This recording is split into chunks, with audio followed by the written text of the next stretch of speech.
So the team captains are meeting out at the center of the field as we speak. It is, here in the shade, it's not too bad. So welcome into Tiger Stadium here in Ulysses. I'm Jackson Schneider, and we are just about set for kickoff here in Week 1. Coin toss taking place down on the field in front of us. The Eagles and the Tigers anxious to kick off the 2019 campaign, and these two teams, a lot of similarities. Same colors, black and orange, and actually the same uniforms. The Ulysses Tigers wearing their home blacks with black bottoms, and they have white numbers with orange trim. The Colby Eagles in their away whites of the same exact uniform, just with black numbers and orange trim. So very similar look, but just the opposite, I guess, with the tops. But both teams in their black and orange, ready to rock here tonight as the Ulysses High School Band walks down on the track in front of us into their place, and we await the start of the 2019 season. The Colby Eagles will look for their third consecutive win against Ulysses here, as the last 9 meetings have really been one-sided for Ulysses. They won 7 in a row in the last 9 years, but the last 2 going to the Eagles. And the result of the kickoff, Ulysses has won a toss and deferred, so it will be the Colby Eagles to get the ball first here and get things underway from Tiger Stadium. Solid crowd on hand here this evening as you look across the field to the Colby sideline.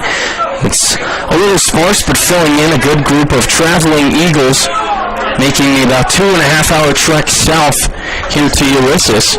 But the Tigers with a great home contingency down below here at the stadium. Temperatures in the low 90s right now. Very warm Week 1 as we are used to, but a nice breeze.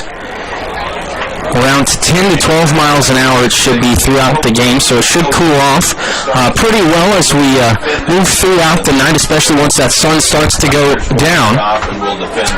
But the Eagles have taken the field and they are ready to go. Black pants, white Calvin Stapp is back to return. In their new uniforms, the black pants have a white stripe. And he is one of the more exciting players you'll have to keep an eye on for Colby this season. He ran for nearly 1,000 yards and 17 scores last season, as well as 4 interceptions. This season, I believe, we already and the Tigers getting set to kick off. We're having trouble in the daylight when the sun goes down. They are hard to But as it is typical here in Week 1, some organizational mistakes, as now Ulysses will back up to the 35. They'll kick from the 40, and it will be number 35 in Maurice Ochoa to do the honors. Teeing it up, Maurice Ochoa to kick off for the Tigers. And we are ready to go. 12 minutes on your clock in the first quarter. And let's get this one started. Ochoa with the approach. And a high short kick taken at about the 20-yard line on the far end into the scrum. And breaking one tackle before being brought down is Mason Wright, the senior running back, number 21. He was back there with Calvin Stapp. And prior to the game, Coach McKinney said that Mason Wright was going to be a guy that they relied on heavily to take some of the load off of Calvin Stapp, as Colby will be rolling several of the formations today. Lots of new faces after 9 seniors leaving a season ago. And we are ready to go. Ryan Myers is the quarterback for Colby. He's in the pistol gun motion towards the right. Is right now a handoff right up the middle to Stapp, and a solid first down gain. He'll get about 5 yards. So a first down gain of about 5 to go there on the first play of the season. Although credit him, they say, with 4 on that one.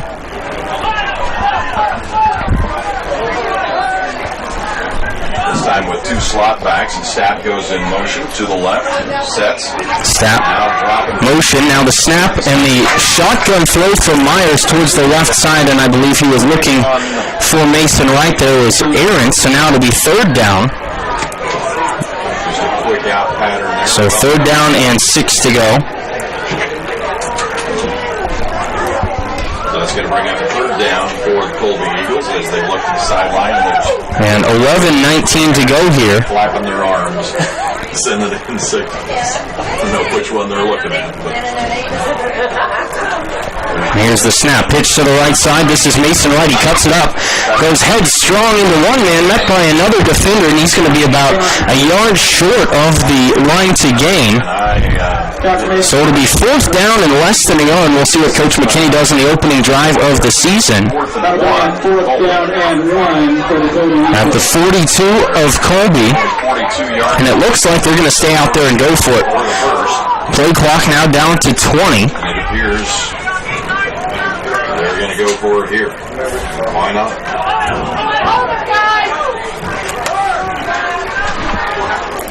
So they will go for it. Myers now motioning towards the right. A handoff right up the middle on a big hole.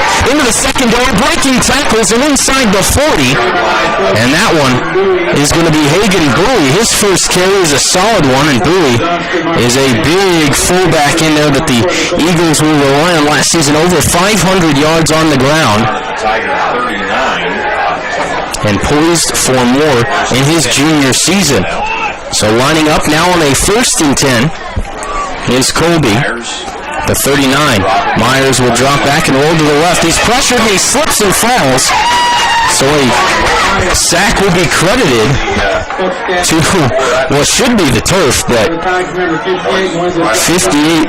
Moises Gallegos was the closest defender there, causing problems. Got that back to the 40. So now, a big loss there of about 9. And it's going to be second down and 19 from just inside the Ulysses 49-yard line. Motioning towards the right is Wright once again. They hand it off the middle to Bowie again, and he gets a solid chunk back.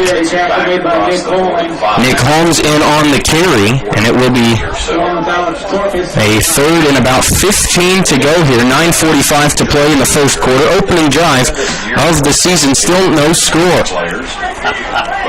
Eagles check and look to the sideline, getting the signal from their coaches. Now coming set out of the shotgun again. Motioning is Wright.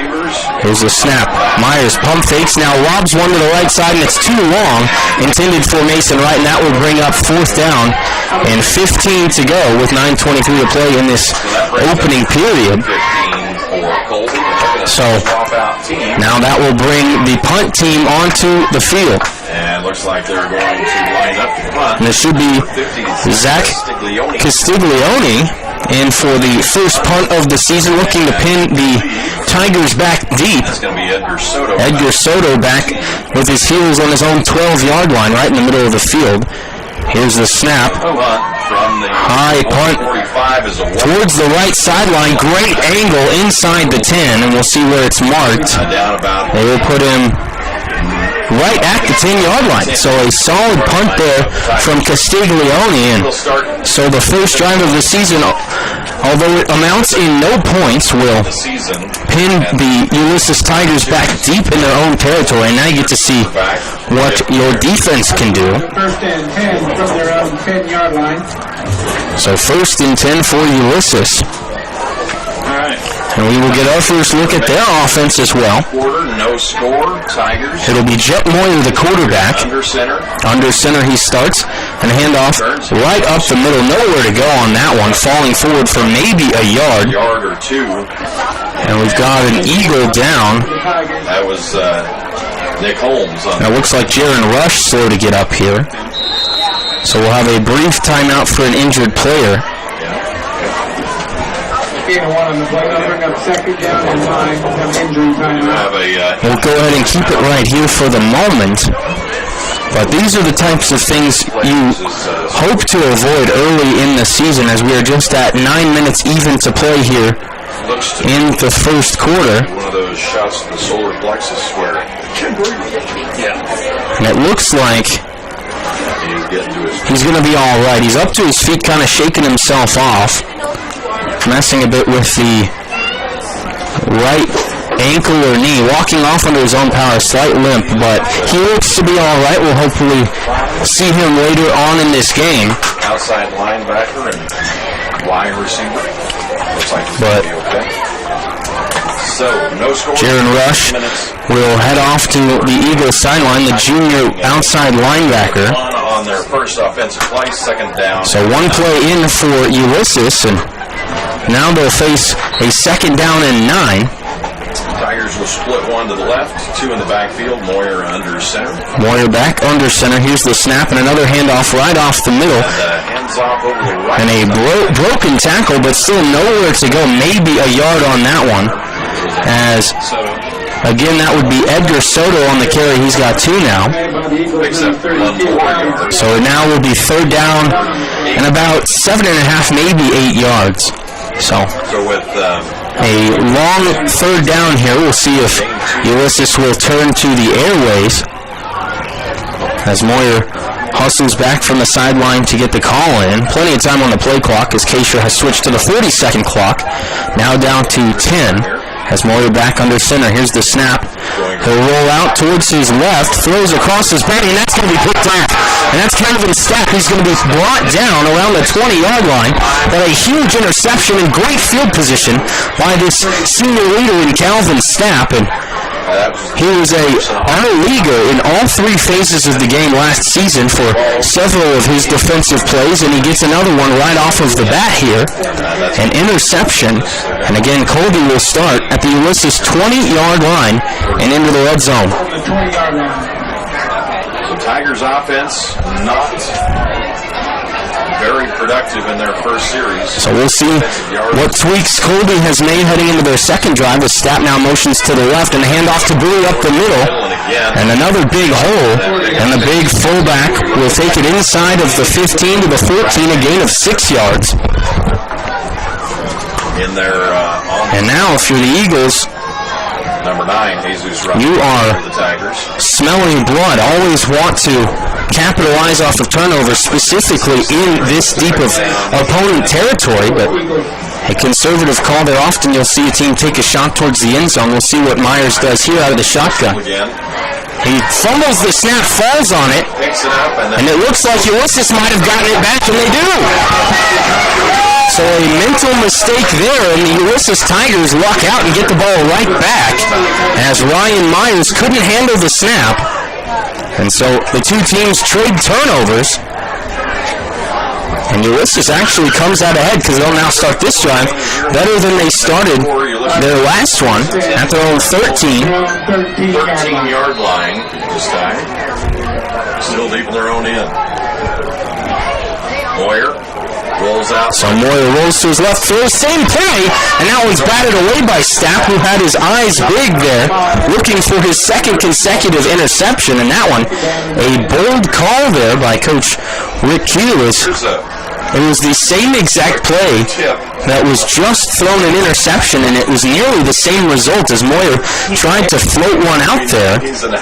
And Calvin Stapp, the safety, was all over that one again, this time just knocking it away from the intended receiver. So now, second down 10 Tigers, 7:27 to play in the first quarter. And there's a snap that's again mishandled, but I believe Ulysses fell on it as Jet Moyer falls on top of it, the quarterback. And we're starting to see more and more of those urgency mistakes that Coach McKinney talked about in pregame. And it'll be third down and a long 11 for Ulysses here. Ball on their own 12-yard line. Third and 11 from their own 12. Moyer goes under center. Moyer under center. He'll drop back. Play action pass. Rolling out again. The left-handed lob. Throwing long, and it's overthrowing the intended receiver. As that one intended for number 13, Yahir Alvarado. And it will be fourth down and 11. And now an interesting position here for Ulysses is they'll have to punt out of deep in their own territory. And Calvin Stapp will head back around midfield, and he will look to return it for Colby. I think I read the last one. Well, that last one, that lost one. That was a snap. So Moyer will punt, pressure, but it's high And it'll take a good bounce around the 45 and go into Colby territory. A solid punt there to try and flip the field. And the Eagles will start from their own 42-yard line. So still decent field position. So Colby will have much more difficult to score from this deep than when he started the opponent's 20-yard line. And the second play of that last drive after a turnover, the Eagles turned it right back to Ulysses. So we'll see how Myers can regroup here. He takes the snap and hands it off to Stapp up the middle. He has a bit of a hold, makes one-man miss, and gets close to about midfield. They'll mark him down around the 48-yard line. So about a 6-yard gain on first down. Colby has kept it between the tackles for the most part here early in this one. I'm sure as the game will go on, we'll see them try and create the edge a little bit as they have a lot of speed on the outside. But you have to establish the game within the tackles before you can really try and stretch it beyond. As now Stapp motions out and a pump fake as Myers breaks the tackle and he bursts into the secondary to the 30. He's at the 30. He could go to the 20, 15, 10, 3. Touchdown Colby. Ryan Myers takes it on his own. A 52-yard touchdown run for the quarterback, and the junior has the first score of the season for Colby. It's 6-0. And that is about as good of a way to redeem yourself for a fumble as possible. A 52-yarder. 6-0 Colby. And there are 5 minutes and 53 seconds left in the first quarter as the Eagles will line up to go for 2. And Colby's going to line up to go for Myers from the pistol. Stapp motions. Here's Myers, hands it off up the middle of the buoy, and he will walk in. And that makes it 8-0. The Eagles go up 8-0 over the Ulysses Tigers here with 5. So 8-0 Colby, 5:53 to play in the first quarter, and that will take us to our first break. Eagles on top here in Ulysses. We'll go ahead and bring it back in 60 seconds. You're listening to the Eagles on Radio on 100.3 The Ride.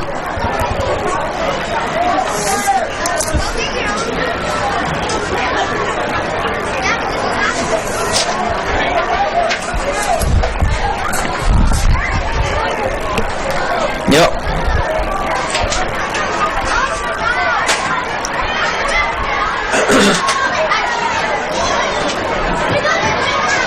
Keep the interception. Anything that, like if we turn it over, you don't have to keep that one, but we'll go ahead and keep all of our turnovers that we get. In the first quarter, Ryan Myers, quarterback, on a keeper, right over the left guard.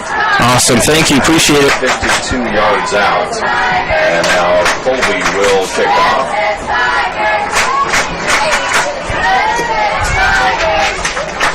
Number 21.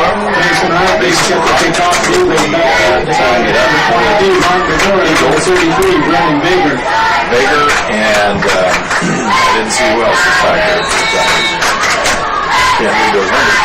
Welcome back into Ulysses as a high short kick will roll towards the sideline. It's scooped up by Ulysses, and that is Joby Cifuentes around the 25-yard line, and that is where the Tigers will start their next drive, trailing 8-0 with about 5:45 to play here in the opening stanza. A score update from Holcomb. The Longhorns take a 7-0 lead over Goodland. 4:40 to play in the first quarter over there. So we will head to Holcomb 2 weeks from today. 1st and 10. Chet Moyer back under center, 2 running backs behind him. Here's a snap and a handoff right up the middle, and nowhere to go. Bullying himself forward for maybe 2 yards is Soto.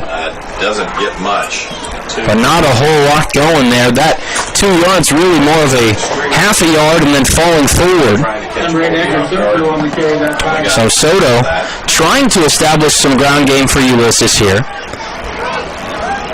Moyer back into the huddle as he will come over to the Ulysses, sideline. Get the play call directly from Coach Q and then bring it back in. at some point. 13 on the play clock. Here's the snap. It's handed off to Soto, who gets to the sideline, and he is shoved out of bounds. We'll see where the spot is. It doesn't look like he got anything. He might have lost a yard there. On the near sideline. We'll go ahead and say he got maybe a They're going to give him a yard. So yard or so there. Not much going on. So it'll be third down and a long 8.5. Well, they'll actually, now they're putting us back at the original line of scrimmage. they'll say moving it back to the 25. So originally spotted as a gain of 1. They'll say on the side judge here on the near side that he went and lost 2 yards. So now third down and 10. Here's the snap. Moyer rolling to his right, throws across the middle, and that one again is intercepted by a diving Calvin Stapp. The free safety roaming free and coming up with his second turnover of the opening period. That's where Colby will start again. And so Colby has a chance to bust this one open early. The interception, Eagles will take over first and 10. With 4:54 to go in the opening period, 3 turnovers in the game, 2 of them. 2 interceptions for Calvin Stapp here early. 8-0 is our score. On the Tigers in the field at the Tiger 42. So at the 42-yard line of Ulysses, Myers back in the gun. Checks the sideline now. 2 backs. Has Stapp motioning short. Low snap, a pitch outside to Calvin Stapp. He's got the edge. Solid block and buoy on the outside, and finally being forced out of bounds. Inside the 30 is Calvin Stapp. He'll pick up exactly 12, they'll say, right out at the 30-yard line. On the far sideline. And the speedy senior tailback Colby, they're going to put him at with his biggest gain of the game. so the Tiger 30. 4:47 to go first quarter now. 8-0 Colby. 20 seconds on the play clock as the Eagles take a long look at the sideline. They get the play in. Ball went out of bounds, so there's clock. The clock stopped, the game clock, but now under 10 to go on the play clock as Myers claps his hands to create urgency. 3 on the clock. Here's a snap and a handoff to Bowie up the middle. And for the first time today, he is stopped at the line of scrimmage. Line of scrimmage. The big fullback stopped by Corey Kenny. Plugging up that. Kenny, a 3-year starter at linebacker for Ulysses, son of former head coach Jason Kenny. Gate on the play, second down and 10. Colby. Second Kenny for Colby now. tragically passed away 2 summers ago. A beloved member of this Ulysses community. Second down and 10. Myers in the Myers back in the shotgun, second down and 10. Here's a handoff to Stapp right up the middle. He busts it outside, and he'll finally be brought down after about 8 yards. A penalty flag does come in late, so we will see what that one will amount to, as that is our first penalty flag of the ball game. Dominic Eddy, number 20, checks in defensively for the Tigers. The Eagles across the front with Kurth in there. The big left tackle with offers from K-State as well as Western Illinois, where Jordan Shippers currently plays, as well as the University of South Dakota. Plenty of interest from surrounding schools. Nebraska picking up their interest in Aaron Kurth. So the penalty will be on Ulysses. I missed the signal. Here it comes. A personal foul face mask on Ulysses. So that will put Colby inside of the 15-yard line. They'll mark it around the 12-yard line. First and 10 with the Eagles knocking on the door once again. Myers in the gun. 2 receivers bunched up left. The snap, dropping back 3 steps, throws to the end zone, and that is going to be caught for a touchdown. And who else but Calvin Stapp?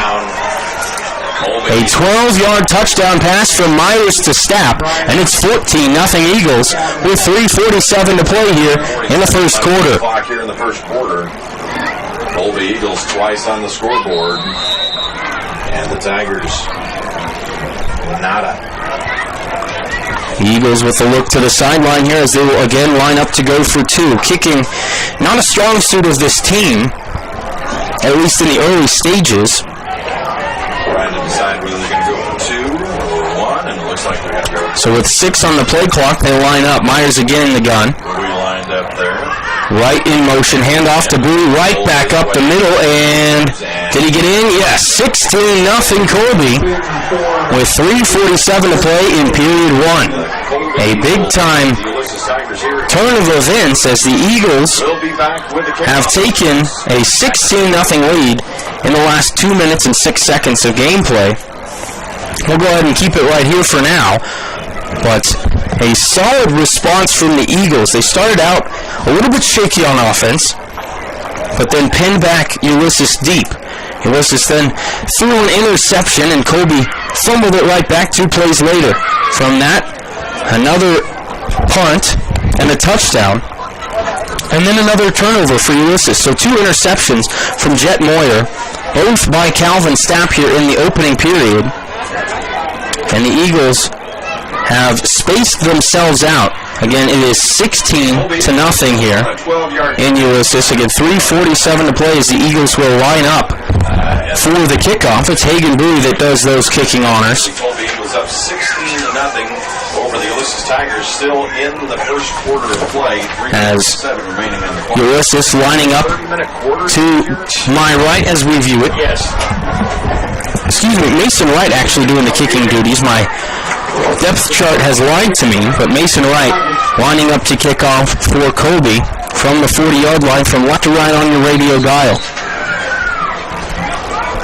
And this one, a short kick again, taken around the 23-yard line to the 30, right up the middle, and swarmed by just a flock of Eagles there.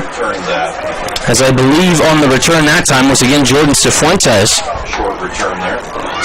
But the best starting field position of the game for Ulysses says they will give him the 31-yard line. On 31.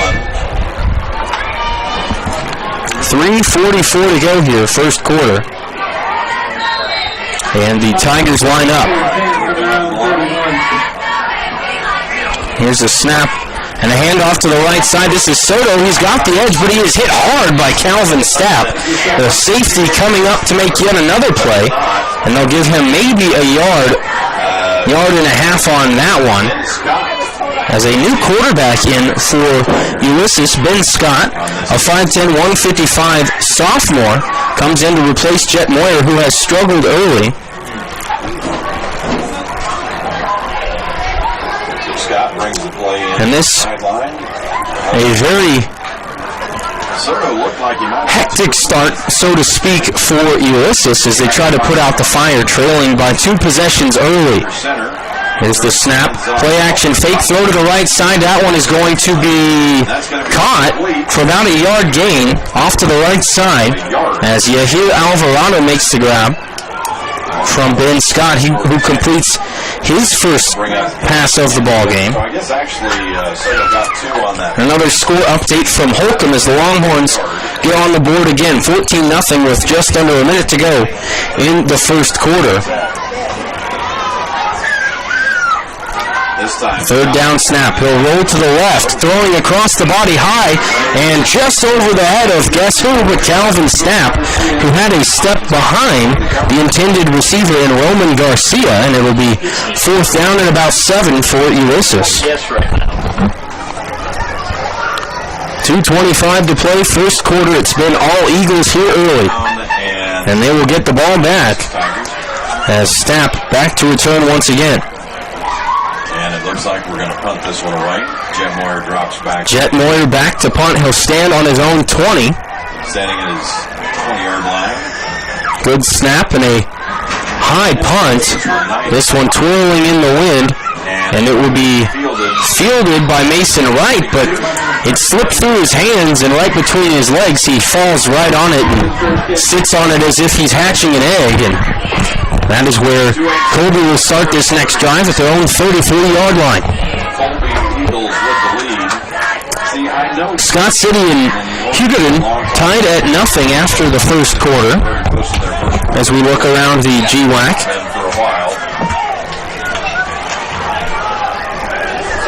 First and 10 for Colby. Stapp split out wide.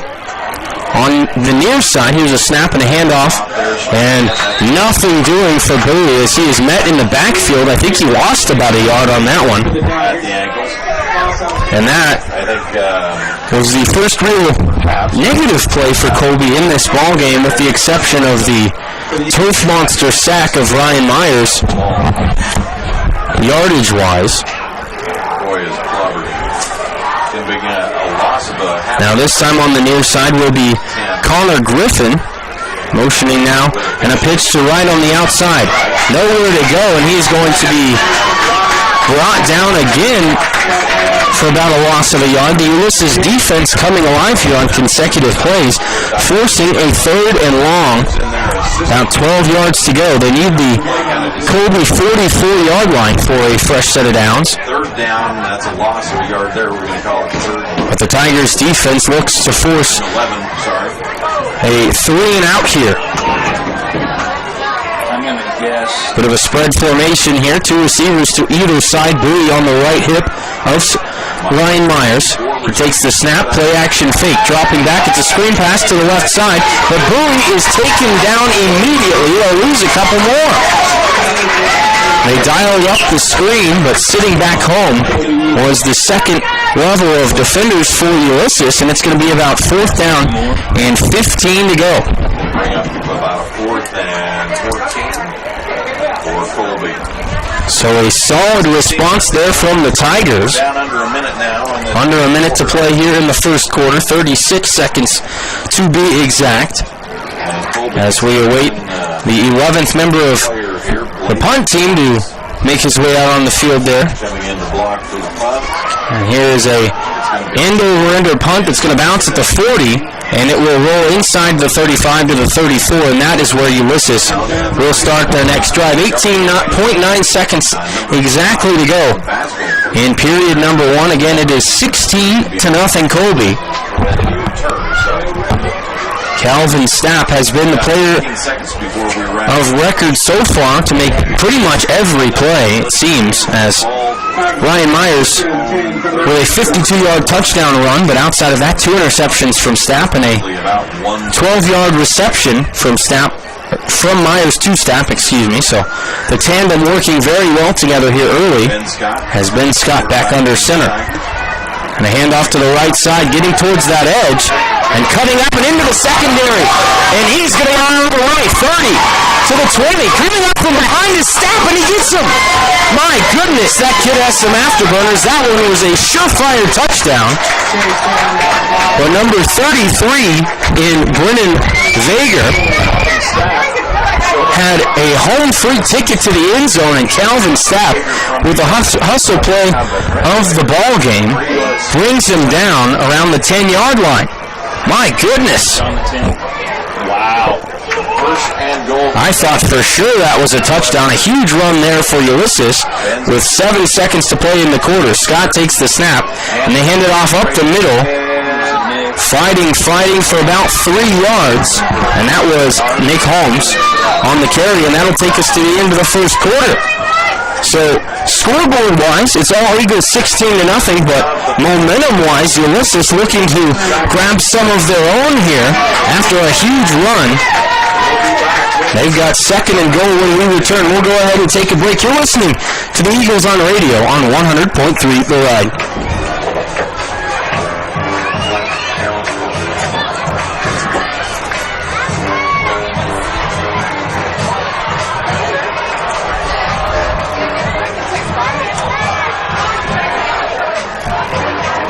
How's that going there? No, not good.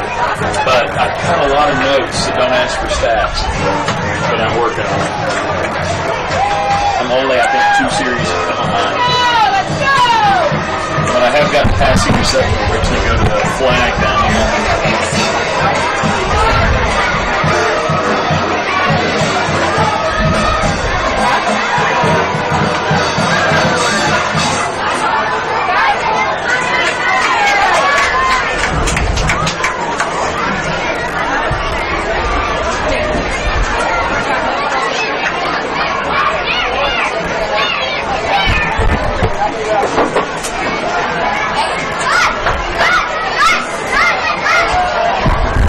Welcome back to Tiger Stadium in Ulysses, Kansas. I'm Jackson Schneider. The Eagles on top of Ulysses 16-0, but the Tigers are threatening. Second and goal here as Ben Scott will roll out towards his left. Nowhere to go. He tucks it and runs the ball.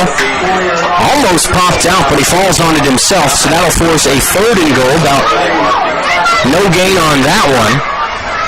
Big third down coming here with just 15 seconds gone here in the second quarter. So the Tigers looking at a third and goal. A huge run by Brennan Vager set up this goal-to-go situation. Calvin Stapp came running from behind. We'll see if he stopped a touchdown as a handoff to the right side here.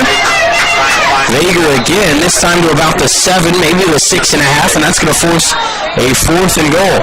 Timeout called by Ulysses. And the Tigers call a timeout. That is their first timeout of the ball game. From the 6-yard line. We'll go ahead and keep it right here for that. We'll take a timeout as well. This is But Tigers. just to review, set the stage for you here as it is again fourth and goal from the 7-yard line for Ulysses when we get back to action. To start the ball game, Colby couldn't get across midfield. They pinned the Tigers back at their own 10-yard line, and on, I believe, third down in that situation, an interception was thrown by Jet Moyer, picked off by Calvin Stapp, and the Eagles started at the 20-yard line of Ulysses. 2 plays later, Ryan Myers fumbled the ball, and the Tigers got the ball back. But after a trade of punts, the Eagles got their second pick of the game from Calvin Stapp. He also has a touchdown so far, so he's really done it all. A receiving touchdown, 2 interceptions, and a huge tackle at the 10-yard line that has prevented the Tigers from getting in the end zone thus far. It's now fourth and goal again from the 7 as both teams getting set back on the field. It's going to be Maurice Ochoa setting up to take a field goal attempt. This will be about a 24-yarder from the right hash. Good snap, good hold. The kick is up, and it is wide to the right, so no good. And there you have it. Calvin Stapp keeps the shutout as a surefire touchdown run by Brennan Vager was caught from behind by unquestionably the fastest player on this Colby Eagles roster. Missed field goal. Leads to the missed field goal, and now Colby will take over at their own 7. But they will have, or correction, they will take it at the 20-yard line as it goes back as a touchback in this situation. That is my bad on that one. Still working through some of my own week 1 rust as some of these players out on the field are doing the same. The Eagles have seemingly knocked off most of it. They will have 80 yards in front of them, trying to make this a 3-possession game with now 11:08 to play in the first half. For some reason, we're good. Eagles checking for the play now. Myers back in the shotgun, 3 on the play clock, and there is a whistle and a timeout called by Reese McKinney. Some disorganization, and just after I commend Colby for having knocked off the rust offensively for week 1, some mental mistakes there lead to the timeout and the avoidance of a delay of game penalty. 16-0 Eagles, 11:08 to go in the first half.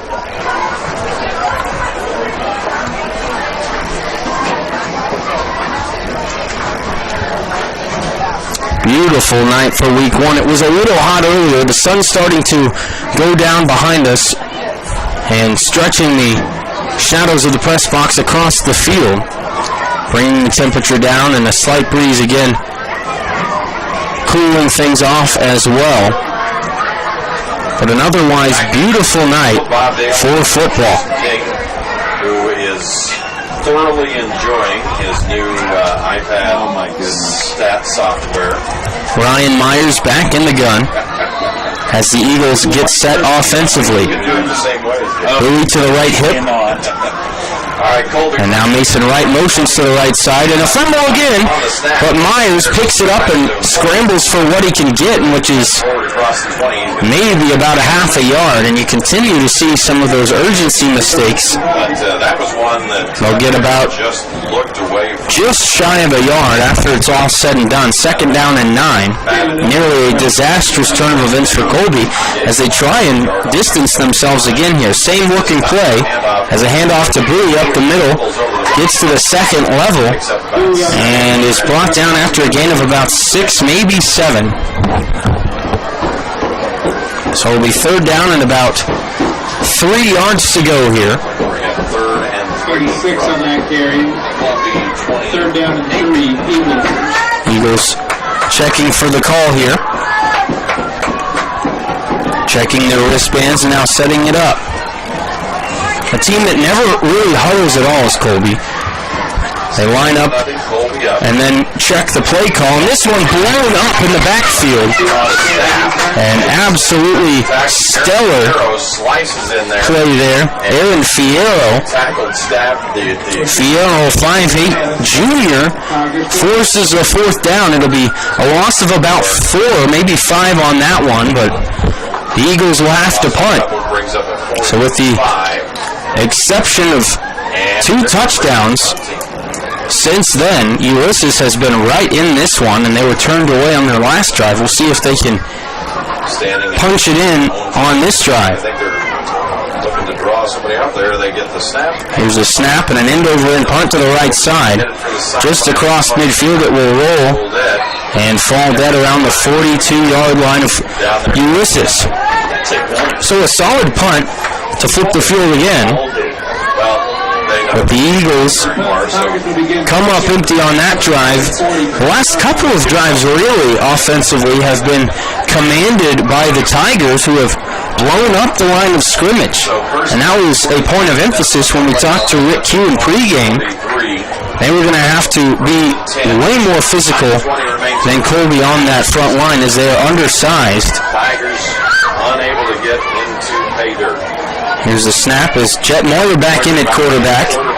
And he keeps it on an option play. They roll to the left side, and I believe a penalty flag has come in. Moyer picks up about 3. Moyer got 3 or 4 on that one. 45. Just across the 45-yard line. And we'll await the call. There'll be offensive holding on Ulysses, so that'll back him up 10 yards. So that's what we get for Jesse. Entering the game now for Ulysses is Oscar Martinez, coming off from the sideline and bringing the play in. So march it back. So they march it back to the 36. 1st down. It'll be 1st and about 16 or 17 here. 16 and a half if you really want to get technical. All right, we're going to split out 3 this time. Moyer. 2 receivers left, 1 to the right. Shotgun with 2 Shotgun snap, 2 backs. receivers. And a handoff to the left side. Bouncing it outside is Nick Holmes. And he makes one man miss, and he's pushed out of bounds after a solid run there. Gets about 8 or 9 past the original line of scrimmage, I believe, depending on the spot on the sideline. Down on the far end, they're going to say, actually, he stepped out of bounds around the 41. Second down and 11. So, 2nd and 11 and a half now.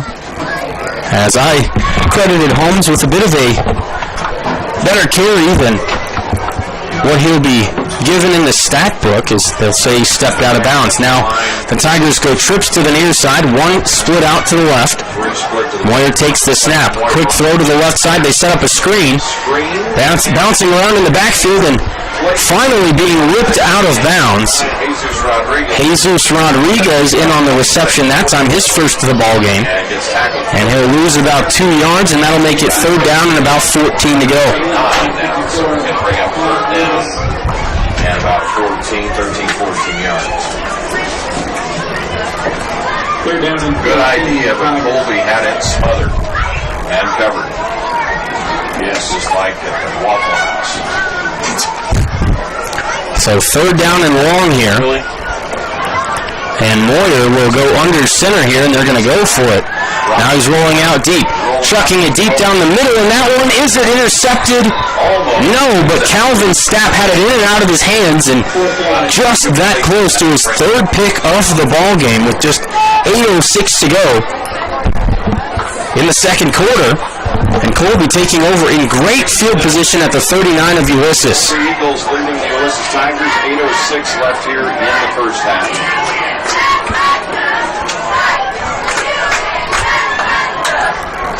On a 4th and 14, Tigers will set. A correction, this is 4th down.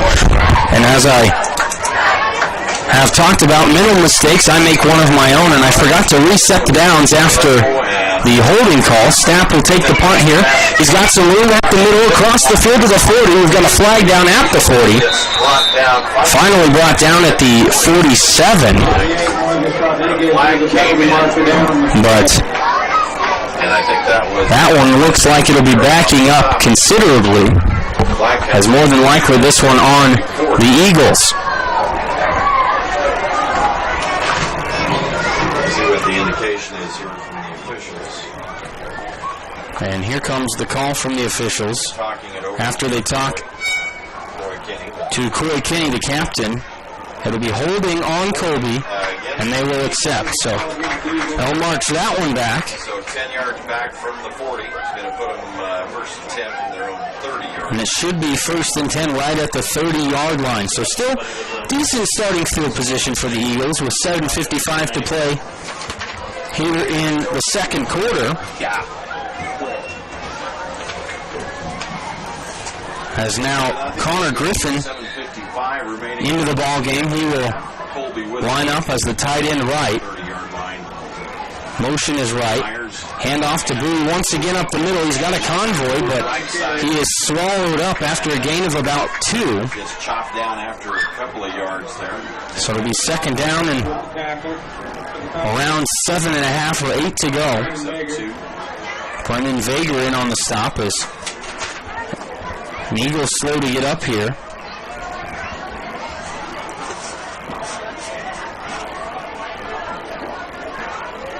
It appears to me that there's a couple Tigers out there that look to be gassed. Everybody all right now as the Eagles set up. Again, Mason right in motion. They'll hand it off up the middle. This to Calvin Stapp right up the gut. He'll get maybe a yard. Ball's forward for a yard. Great job on the front line there by just about every single one of the Tigers. As now into the ball game comes Alex Corpus. Number 78, Justin Cavazos out, as well as Moises Rodriguez. Third down and 6 for the Eagles. 6:45 to play second quarter. Dropping back is Myers, looking to throw right sideline. It's Stapp, and he's going to be forced out of bounds on an out route, about 2 yards short of the first down. Oh, they're going to. Wow, they mark him Give him much of a spot there. about a 4 yards short of where I thought he would be. It's going to be 4th down and at least 3.5 now. So what I thought would be a certain go-for-it situation is now a definite punt. Put their punter up. And Oscar Martinez back to return. Martinez back, standing around the numbers on the 30. Has a high, short punt, end over ender. It will take a Colby bounce inside the 30, however, to around the 24-yard line. So that Back to the Tiger 25. will flip the field yet again. So we had a quick uptick in scoring as it was 2 consecutive, really, touchdowns for the Eagles. They scored 16 points inside of 2 minutes of each other, and now since then no scoring by either squad after Ulysses had a golden opportunity. A huge run by Brennan Vega was brought down around the 10-yard line, and the Eagles shut the door on Ulysses on a missed field goal. Hand off to the left side, and nothing doing there, maybe a yard. I believe that was Edgar Soto once again. They're going to give him a yard. So second down and 9 to go.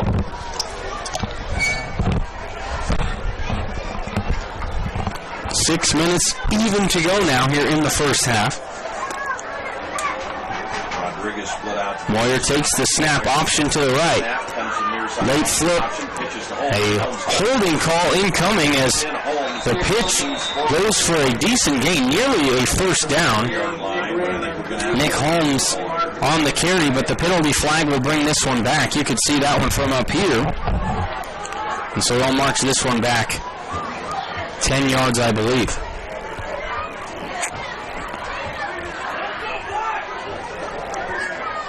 Clock stopped at 5:46 to play. As Corey Kenny comes into the ballgame for Ulysses.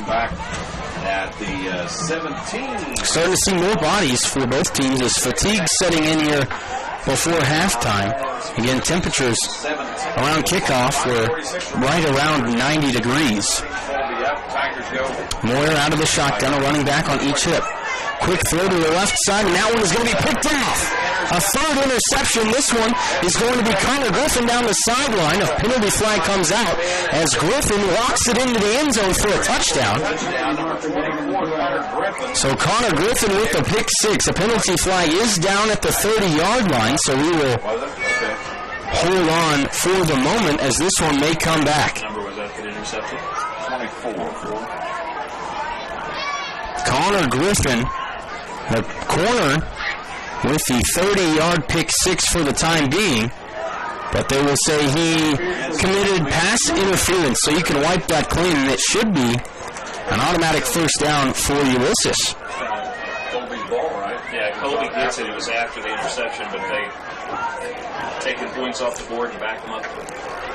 It will still be Ulysses ball, I believe, because the pass interference occurred before the pass, so they'll move it forward, and Ulysses comes out with a 1st and 10, I believe. Correct me, I am wrong.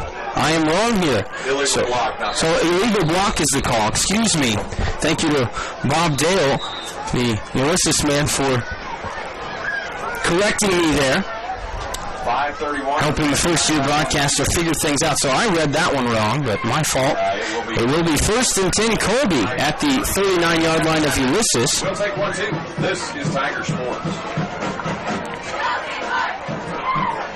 So 5:31 to play here in the second quarter as the Eagles acquire a third interception of the ballgame. Jet Moyer with 3 picks in the first half.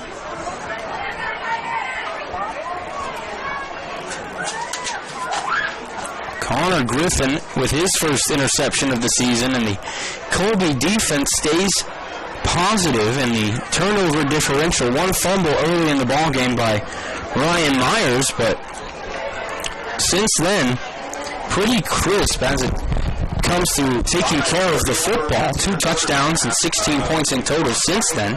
Football around the state of Kansas, and the Ulysses Tigers trail. So 5:31 again to play in the ballgame. On a It is 16-0 Eagles as they look to 1st and 10 for Colby after the interception. capitalize off of that turnover. Myers in the gun.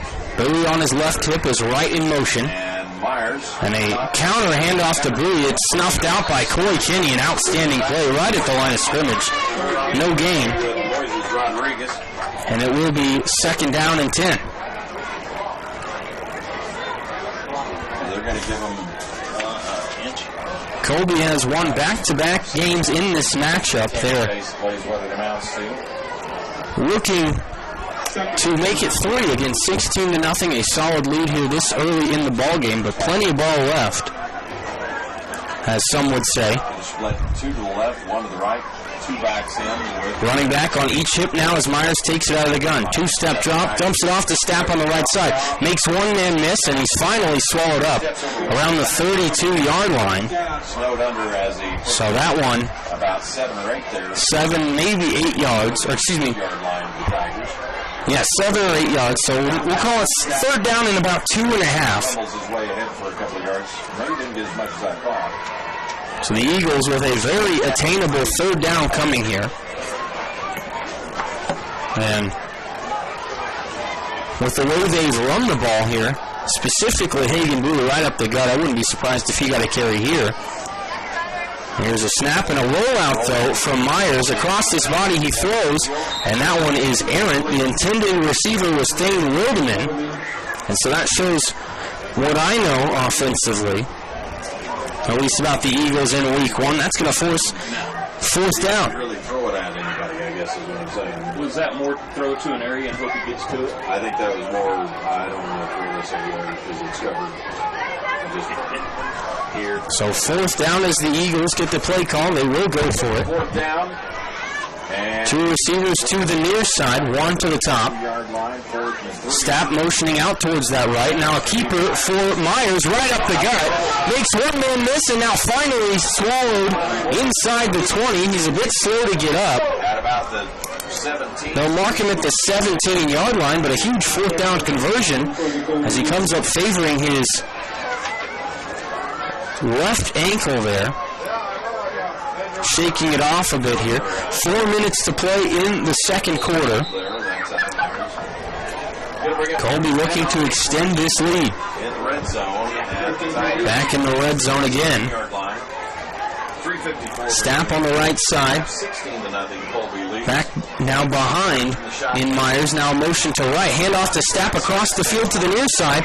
And finally he was ridden down around the 11-yard line. A solid gain there by Calvin Stapp on first down.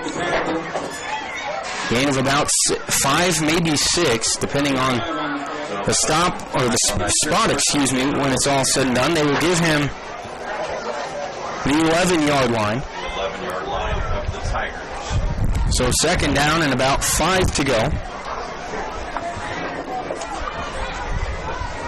Clock down to 3:15. 16-0 Colby, if you're just tuning in. 3 interceptions by the Eagles defense as now Myers hands it off to right, up the middle, and he is eaten up immediately. That one is Nick Holmes for Ulysses on the stop. Takes the handoff.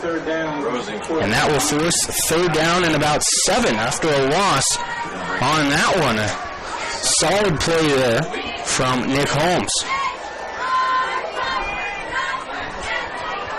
Holmes listed as a middle linebacker, at least on the depth chart that I was given. He's played all over that secondary here in the early goings.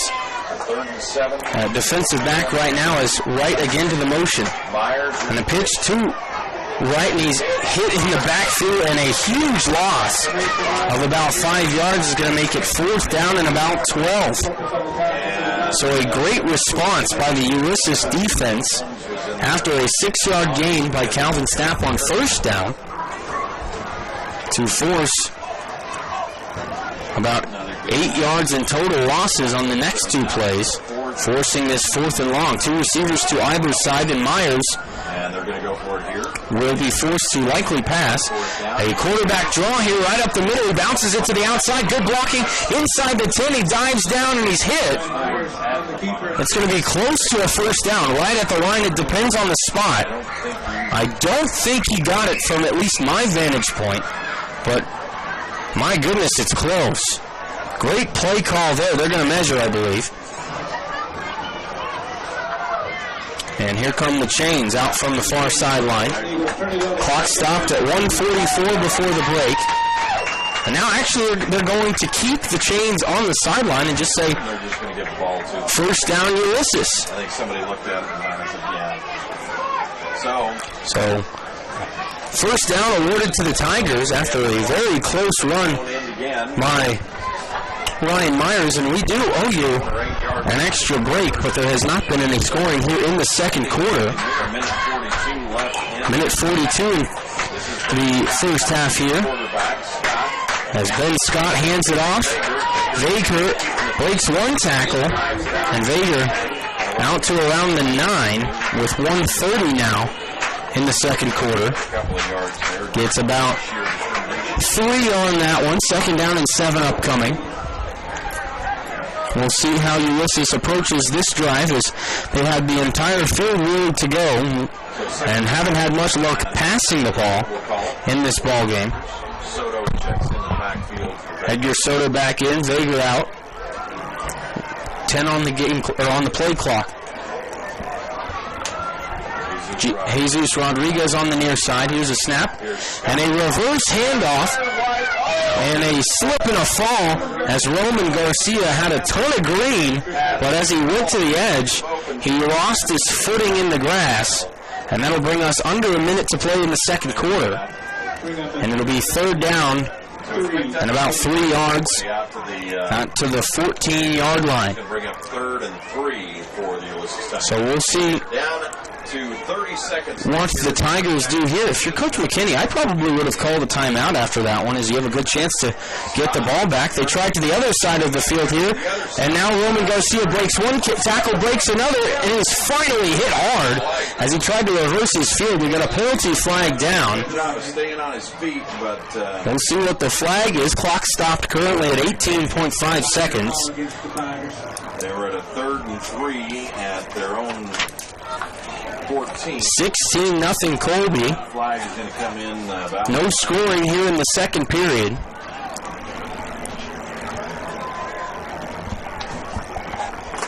And we'll see the call here. Holding on Ulysses. The penalty is declined. It's 4th down. So they're going to bring up And a timeout will be called by Colby, their second of the half. a timeout. So they will get the ball back. Not a ton of time left, Seconds. but it will probably leave them with a timeout. This is And maybe, I would say, about 8 seconds. But we'll go ahead and take a mid-quarter timeout. You're listening to the Eagles on radio on 100.3 The Ride. Right band, the junior Tiger cheerleaders in a presentation by the Big Orange Boosters.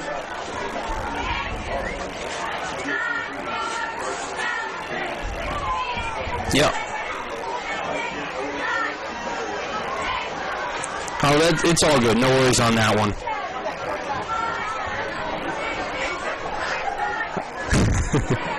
Oh yeah, no, it's all good. I had no idea what that penalty was, anyways. It's all good. Awesome, thank you. back here at Maxwell Field.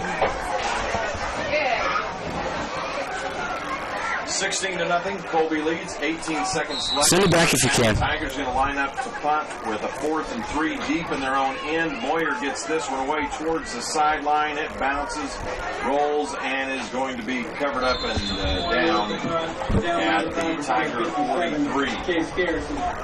So they will be in the Tiger end of the field with 9 seconds before halftime. Colby. Decent punt there as we got back a little earlier than expected. Colby will have the ball at the 42.5-yard line of Ulysses. 9.7 seconds to go before the half. The Eagles with 1 timeout. So we'll probably see a heave to the end zone. Trips to the near side. 1 receiver to the right. Here's the drop from Myers. Stepping up in the pocket. He's hitting the back, pops out. And it looks like Ulysses has it with 4 seconds left in the half. It was hit hard. And they do. Ball comes out. So Myers with his second fumble. I think that was Baker that covered it. And it was Brennan Vager that hopped on it. It looks like 88. And now Ulysses will get a chance to heave to the end zone. And I know we don't have an 88, so it must be Baker. They'll have it at Tigers get the turnover their own 45 with 1 prayer before the break. from their own 45-yard line. So you go for it. And this is Ben Scott in at quarterback. Ben Scott in at quarterback, takes the snap, drops back, heaves it as far as he can. He's got a man, but it was overshooting the intended receiver in Jesus Rodriguez, and that will take us to halftime. So 16-0 after 1, but neither team able to score in the second quarter. We'll go ahead and take a short break and be back with more in a moment.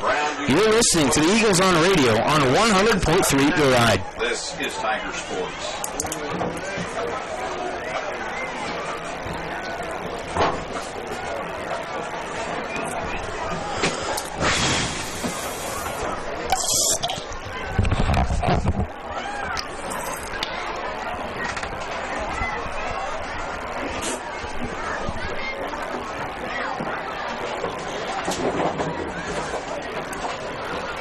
Yeah, Jason, we're going to have a look at the stats and numbers from the first half. We are not.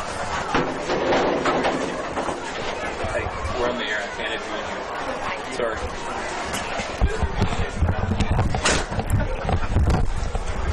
That's a first. Sure. Yeah. I don't mind. Who is it? Who was it?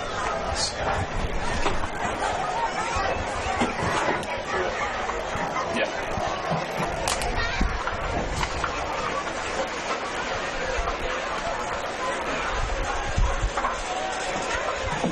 Jackson, you're going to want to get yourself one of them. I know, I was just thinking that. No. No. He's still on the third possession You of the have game, no trying to input. clue. You have. I'm only behind by 2 series. I should say Quit talking and get caught up. Okay. I'm busy over here. I'll go film. Let's get somebody else to do this. I'll pay you $20.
All right, thank you. Look at some of the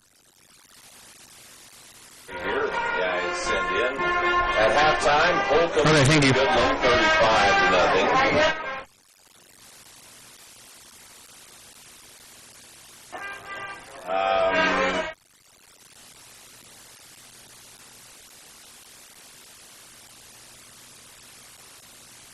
Welcome back to Tiger Stadium. Thank you for tuning in. We're halfway through in this one.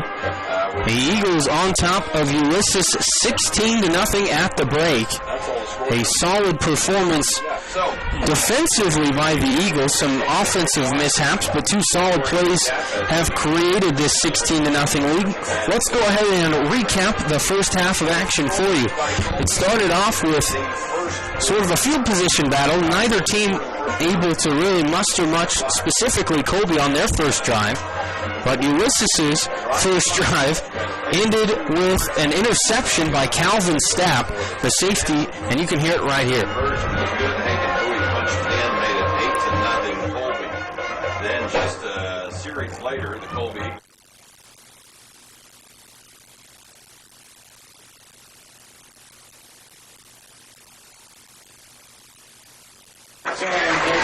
And Calvin Stapp did not record just 1 interception in the first half, but he recorded 2.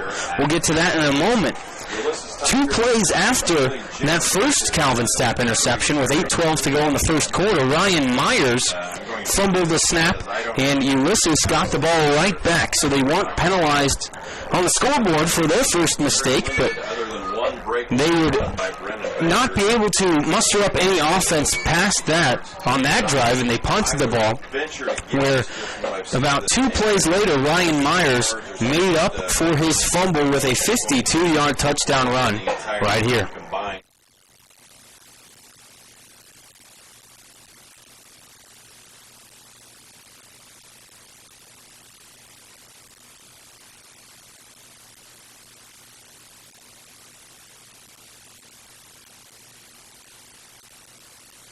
And the Eagles would punch it in with Hagan Bowie to make it 8-0 from there.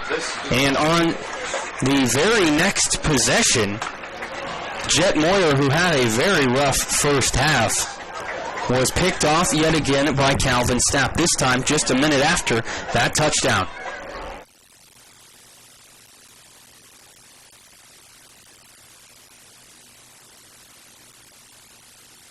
And Stapp continued to fill up the stat sheet as later on that drive, just a few plays later, he got a touchdown reception with 3:47 to go from Ryan Myers on this play.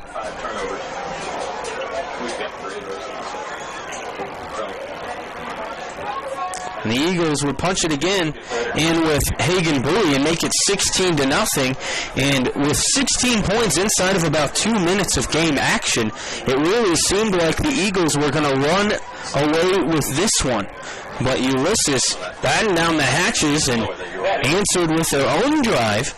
A huge 50-some yard, we don't have the specific number, but around 50-yard run from Brennan Vager on what I thought, certainly in the play, was going to be a sure touchdown, but Calvin Stapp had his name called yet again. He chased down Vega from behind and tackled him at the 10-yard line, and the Eagles shut the door on Ulysses, forcing a field goal try of 24 yards by Maurice Ochoa that missed wide to the right, so the shutout was intact. And that's where we stand, as neither team able to score from that point on. But a 16-0 Colby lead at the break, as we still have about 13 minutes of action left here at the break, with the Eagles and the Tigers getting ready to head into the second half here. We'll get you some scores from around the GWAC as we've got them. Last we had heard, Scott City and Hugoton were tied at nothing after the first quarter. No score updates from them just yet. Holcomb has complete control of things against Goodland. They're up 35-0 at the half. And man, that is just a big-time start for the Longhorns, as we will see them in 2 weeks. Next week, though, we will see Hugoton. And they, again, as I mentioned, are gridlocked at nothing with Scott City. As far as we are aware, just got a score update from Adam Kadavy in Scott City. The Beavers have a 7-0 lead at the break. So a very tight ball game up there in Scott City right now. We'll keep you updated on all the scores around the league throughout. A couple of other scores for you thus far. Larned up 18-0 on Smoky Valley at the half, as well as we go around the rest of the state. Pittsburgh up 34-0 on Labette County, and that is relevant here because Ulysses will make the 400-some-odd mile journey across to the eastern half of Kansas to take on Pittsburgh later this season in 4A district play. Wichita West up 21-0 on Hutchinson. As we look throughout the state here, credit to Scores in Kansas for keeping us updated via Twitter for the action across the state. Southeast of Saline up 14-0 on Sacred Heart right now. Dodge City 14-0 at halftime over Hayesville campus. Hoisington with a surprising lead, 23-0 over Pratt at halftime, as the Pratt Greenbacks were the state runner-up in 3A last season, and they ended the Colby Eagles season. Manhattan up 27-0 on Olathe Northwest at the break. Eureka up 30-0 on Blue Stem. Plainville with a 14-7 advantage over Norton at the break. Liberal up 38-0 on Guyman, Oklahoma. And as we now look at an 8-man score, Victoria taking on Otis Bison, and that score is 24-0 Victoria in the second quarter. And that is a lot of action going on across the state, as finally everybody getting in action. We kind of got a taste of it all last week with the Jamboree scrimmages across the state, the first of their kind, approved this year by Keisha, as we saw Goodland Norton and Ellis in Colby. But finally, everybody getting real game action tonight. We'll, again, keep you updated on those scores across the state as we get them throughout the second half. Right now, our score is Colby 16, Ulysses nothing, with about 9.5 minutes to go before the start of the second half. So we'll go ahead and take a break and be back in just a few minutes. You're listening to the Eagles on Radio on 100.3 The Ride.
Thank you.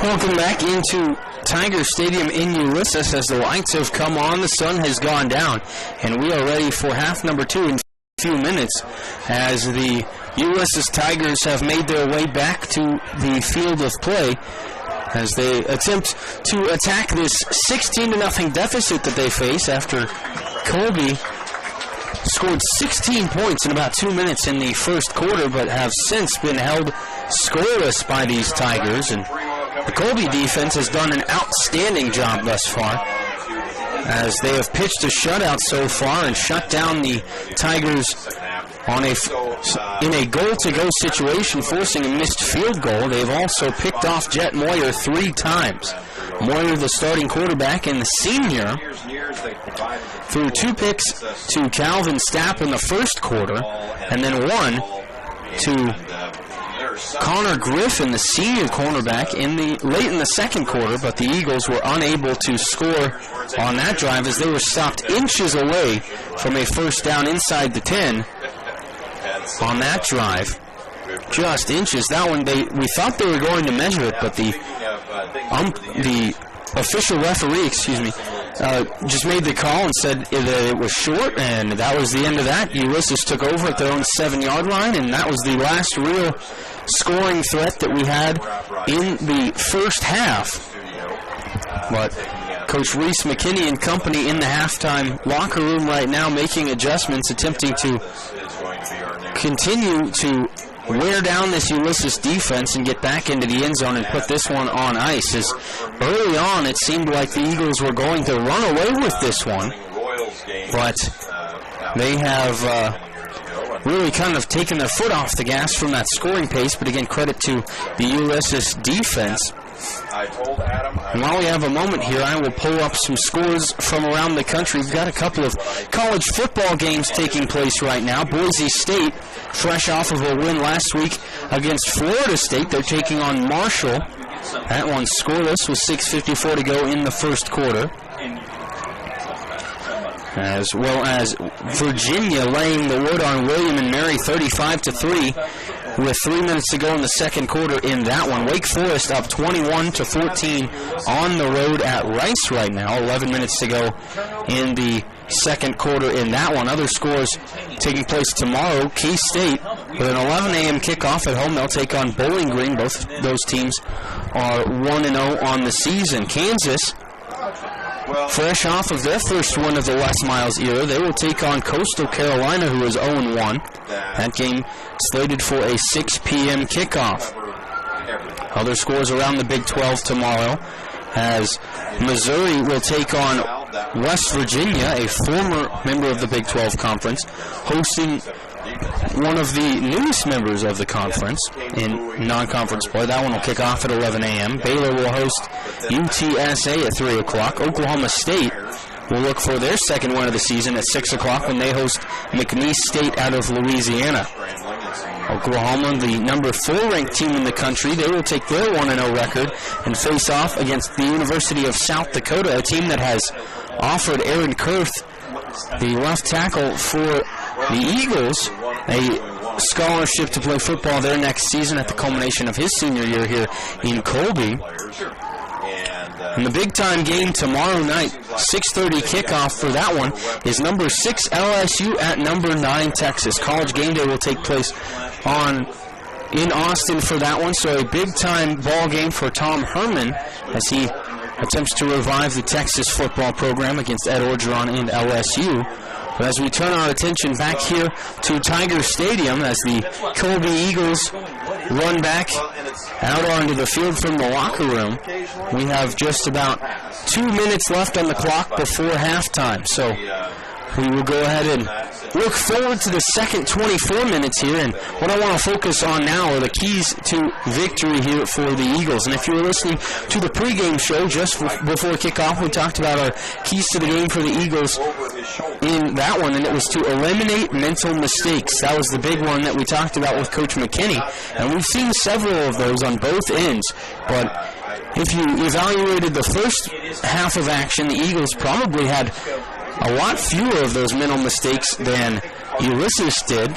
They certainly had less turnovers and a few less penalties, but still not as clean as you would like. It is week 1, so you give the team some leeway, especially a team that is replacing 9 seniors from a season ago and a multitude of starters on both sides of the ball. So mistakes are bound to happen. Coach McKinney called those urgency mistakes. Once those lights come on and you're back to action, sometimes you tend to overthink and maybe panic a little bit.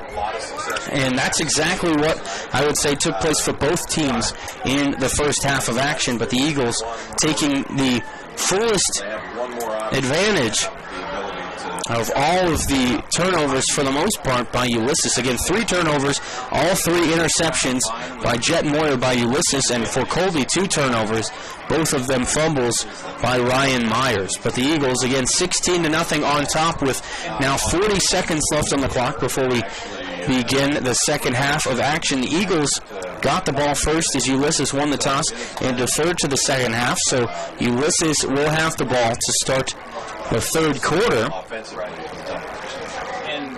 But we'll see how the Tigers and Coach Rick Q respond as we begin this second half of action. And just as I say, just about a minute left before I forget to change back, so it's a 18-minute halftime, and then 3 minutes added on for stretching. So we still have about 2.5 minutes now. They switched back to the clock, but we can continue talking about this second half coming up here for the Eagles. And if you look at things defensively, because that's the unit that we'll see to start the second half, they have really controlled the line of scrimmage with the exception of one play. A huge run by Brennan Vager was the only thing that Ulysses was able to do properly, really, in that first half of action. And that's because of the size advantage and the physicality of the front line for Colby. And it really paid dividends because you had guys in the backfield forcing difficult throws for Jet Moyer and for Ben Scott, who came on for a couple of drives in there as well, as the Tigers don't have a defined starter at this point. Both Scott and Moyer both getting looks here in week one, and I'm sure Coach Rick Hugh will make a nod in either direction as the weeks go on. The defense doesn't know where you're going. But the Colby defense has really created problems for both quarterbacks. Jet Moyer, just the one that has really been the victim of most of them statistically, as he's thrown 3 interceptions, as I mentioned, and most of them were on the same style of play, having the left-handed quarterback in Moyer roll across his body and throw on the run because of the pressure he was feeling from the Colby defense. So if the offensive line for Ulysses can sure things up a little bit and slow down that attack, you'd really figure that Ulysses would be able to probably get something going offensively, but we'll see in just a few minutes how things will shape up. They cut the halftime clock short. Both teams are back out on the field, and we are ready for half number 2. And it is number 21, Mason Wright. Mason Wright will kick off for Colby, as they will kick off from right to left as you view it now. Back deep, I think we have Vager. We've got Brennan Vager back there for Ulysses. Not sure because, again, the new numbers. And what I believe is Dawson Reeves, as this one short, taking it around the 25 with a head of steam, up the middle to the 40, and finally across the 41. And I believe that was Coy Kinney on the return. Dominic Eddy, excuse me, as I misheard the broadcasters to my left. Big thanks to the Ulysses guys helping me out here on spotting the player with the ball, as we're all having a little difficulty identifying jersey numbers. But I don't have as many excuses, the young eyes, but I'm going to use them any chance I can get. So Ulysses will take over to start the second half. 11:55 to go in the third quarter here on the opening drive. We're going to start with 4 wide receivers, 2 split to either side. This is Jet Moyer takes a 3-step drop, left-handed throw, and it is incomplete as it's nearly intercepted. Thane Wilderman says that he caught it, but 2 officials disagree, so nearly a 4th pick by Jet Moyer, who left that one short.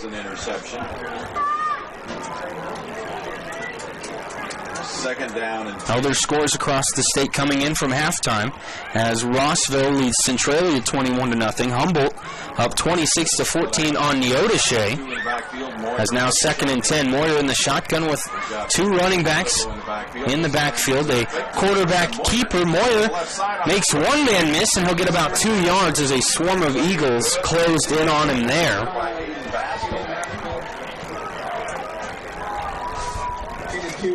bring up 3rd and 8 for the Tigers now.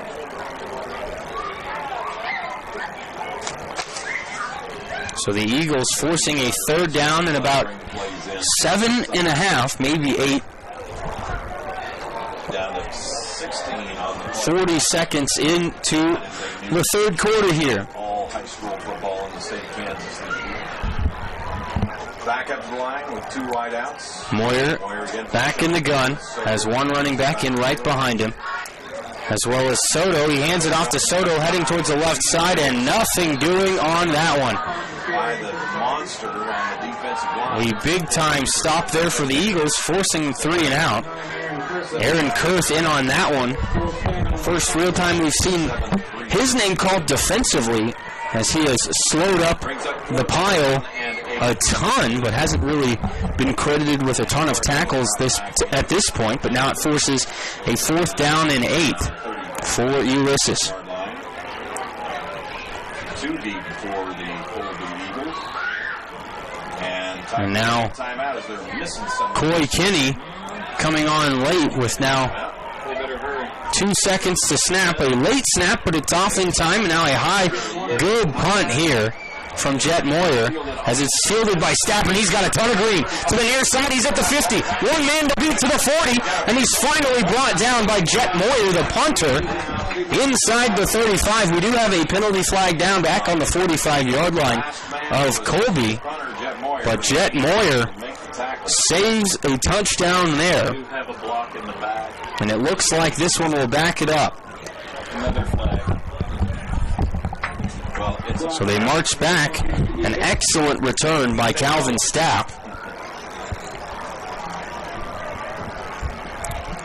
Flag back at the 40. And we'll see the official call here in just a moment. The penalty has been accepted.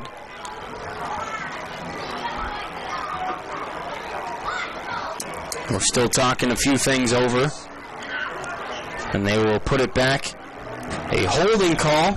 That'll be first down for the Eagles. They'll start at their own 35-yard line. 35-yard line, 1st and 10, which is better than our 35. So the complete opposite end of the field, as Stapp was tackled at the Ulysses 35, and now the first handoff is to Stapp, and he bursts into the second level and pushes it out to the 44-yard line, a gain of 9 on first down. 9 before he's finally stopped. Wrestled down by 3 different Tigers.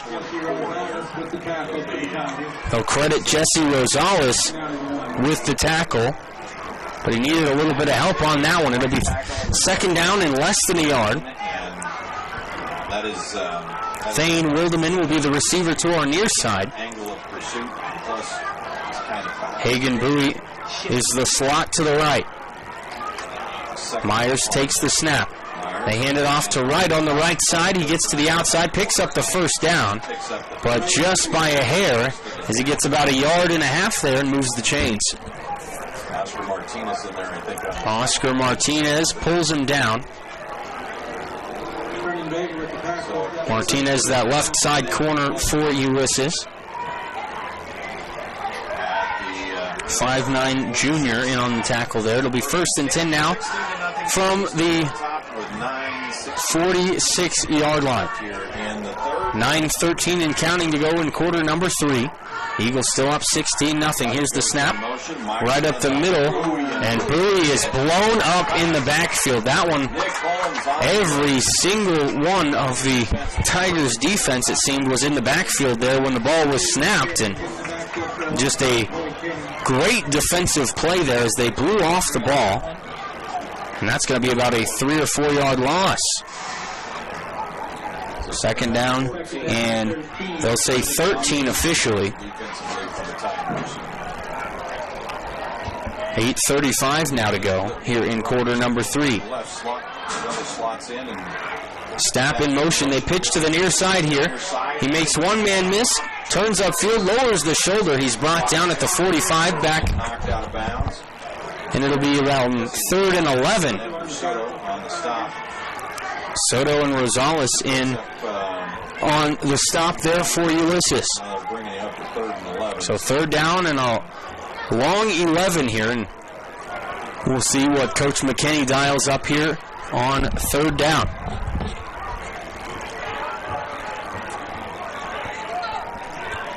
Third and 11. The passing game hasn't really been terribly effective for Colby thus far, as now Wright motions to the near side, dropping back and throwing, and complete to Stapp inside the 50 down to around the 46-yard line, but he's going to be about a yard and a half short. And there is an injured Tiger on the field. And I can't quite tell who it is from here. That is number 1. So that's Oscar Martinez. Being assisted by a coach. And it looks like it's a cramp. So thankfully nothing serious, getting stretched out there. And there you start to see the fatigue set in of week 1. And this is something that you know you're going to get into with the first week of the season, especially here in Kansas, where it is hot and it is dry and you're out there sweating, and it's almost impossible to take in enough water to avoid these cramped situations when you're playing heavy sets of downs. And Oscar Martinez is a guy that's really been on the field almost the entire game for the Ulysses Tigers, and he jogs off under his own power, and he'll stretch out some more after a brief rest. So thankfully looks all good down below. Again, 4th down and about 1.5 yards, maybe 2 here as we come out of the injury break. 7:38 to play, 3rd quarter. Ulysses looking for a stop here. The Eagles, on the other hand, looking to extend their 16-0 advantage. There's the whistle, and we're back to action. Myers has Wright in motion, Stapp in motion. Now a handoff to Brew right up the middle, inside the 40 to the 35. They mark him at the 34. A gain of about 12 on that one.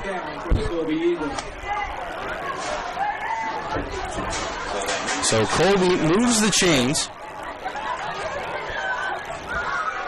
First down for Colby just inside. 7:20 to go as the Eagles get set once again. Out of the muddle. Motion is Stapp. Handoff right back to Bowie again. Same play. And that one has worked really well for them for the most part today. A gain of about 2. Coy Kenny in on the tackle for Ulysses. So 2nd down and about 7.5, maybe 8 yards, depending on how you look at it here. The scoreboard reads 8 yards, but by the eye tests, it's closer to 7. 2nd down and 8 as the Eagles come out of the line again. Connor Griffin split wide to the near side here. Split out. Stapp again in motion. They hand it right back to Bowie. He's got a nice block, and he's undercut after a solid run. They'll mark him around the 25. That's going to be close to a 1st down. But I think they'll mark him about a half of a football short. It'll be 3rd down and inches. As now Moises Rodriguez comes into the ball game for Ulysses defensively. The left side of their offensive line is huge. Look at somebody. Yeah. And now the other end drifting to the right side. So for the Eagles, Griffin split wide to the right side with Calvin Stapp. Mason Wright is the slot near side. Bowie on the right hip now of Myers. Shotgun snap again and a whistle and a flag. That's going to be delay of game, and that's an ill-timed mental mistake there as the play clock hits 0 and you back up from 3rd and inches to 3rd and 5. Well, we'll see how the Eagles attack this one now. Still a pretty manageable down in distance.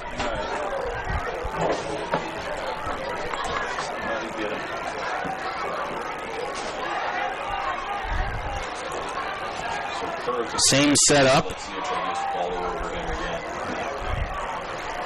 Mason Wright motions. Here's the snap. Hagen Bowie gets the handle. And he is gang tackled at the line of scrimmage. Pretty predictable play call there as Bowie has been fed on this play, but not predictable in a bad way, but predictable in that it's worked, so why not go right back to it? This time it's 4th down and about 5 yards to go now. That was a nice defensive stop. 5 minutes to go, 3rd quarter, still 16-0. Play clock down to 13. As the play clock now at 10, Myers steps forward, takes the snap, fakes the handoff right side. Now going back to throw and completing it to Bowie out of the backfield is Myers. That's going to be a 1st down, a gain of about 8 yards. And the play action fake worked to perfection. And that one moves it to about the 23-yard line of Ulysses.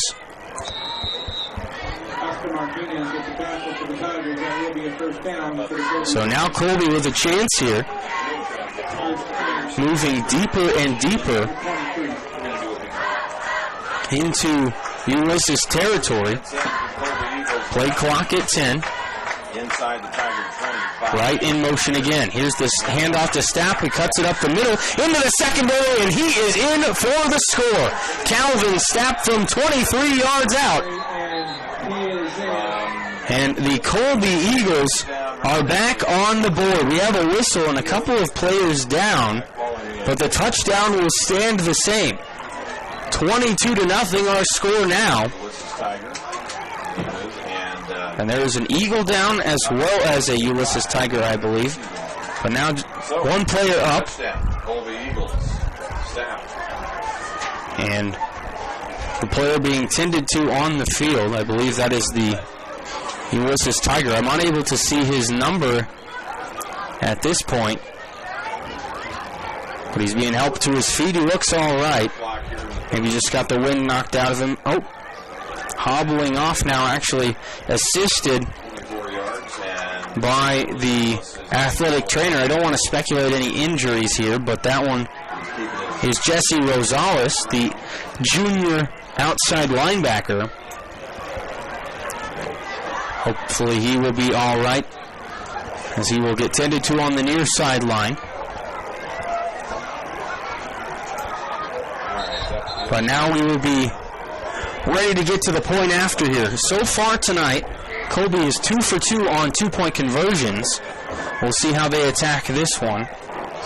In the previous two, they have handed it right back to Hagen Bowie up the middle on that little trap handoff between the guards that we've seen. Similar setup here on this one. Right in motion. This time it's an option right side. Tucking it is Myers, but he's not going to get it. He's stopped short, and that will keep the deficit at 22-0. 4:20 to play here in the third quarter. Offense blazing for the Eagles on that drive. Again, 22-0 our score. We'll go ahead and take a break. We'll be back in a moment. You're listening to the Eagles on radio on 100.3 The Ride.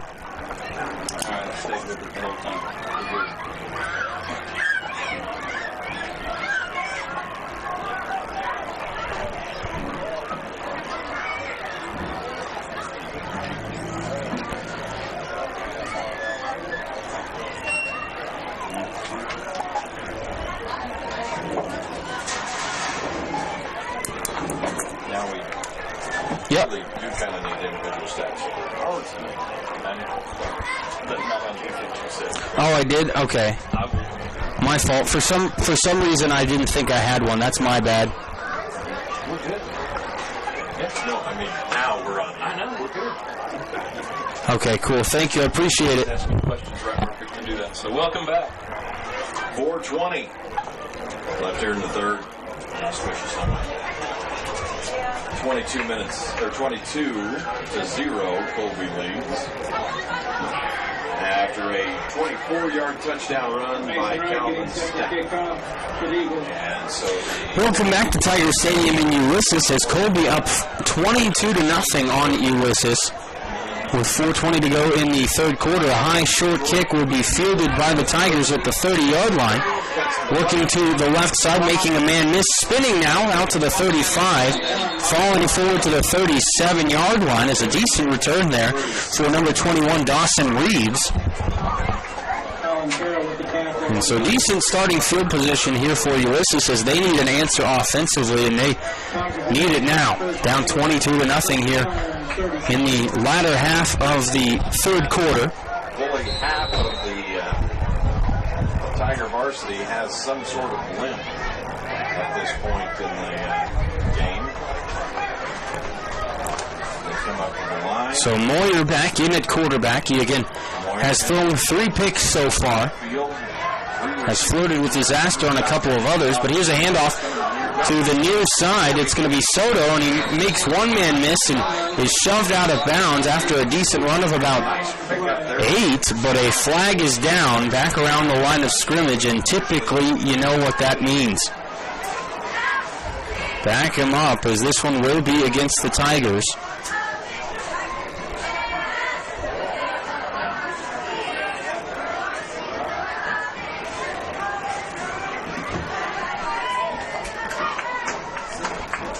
So they'll back it up, and we'll see where the official spot will be.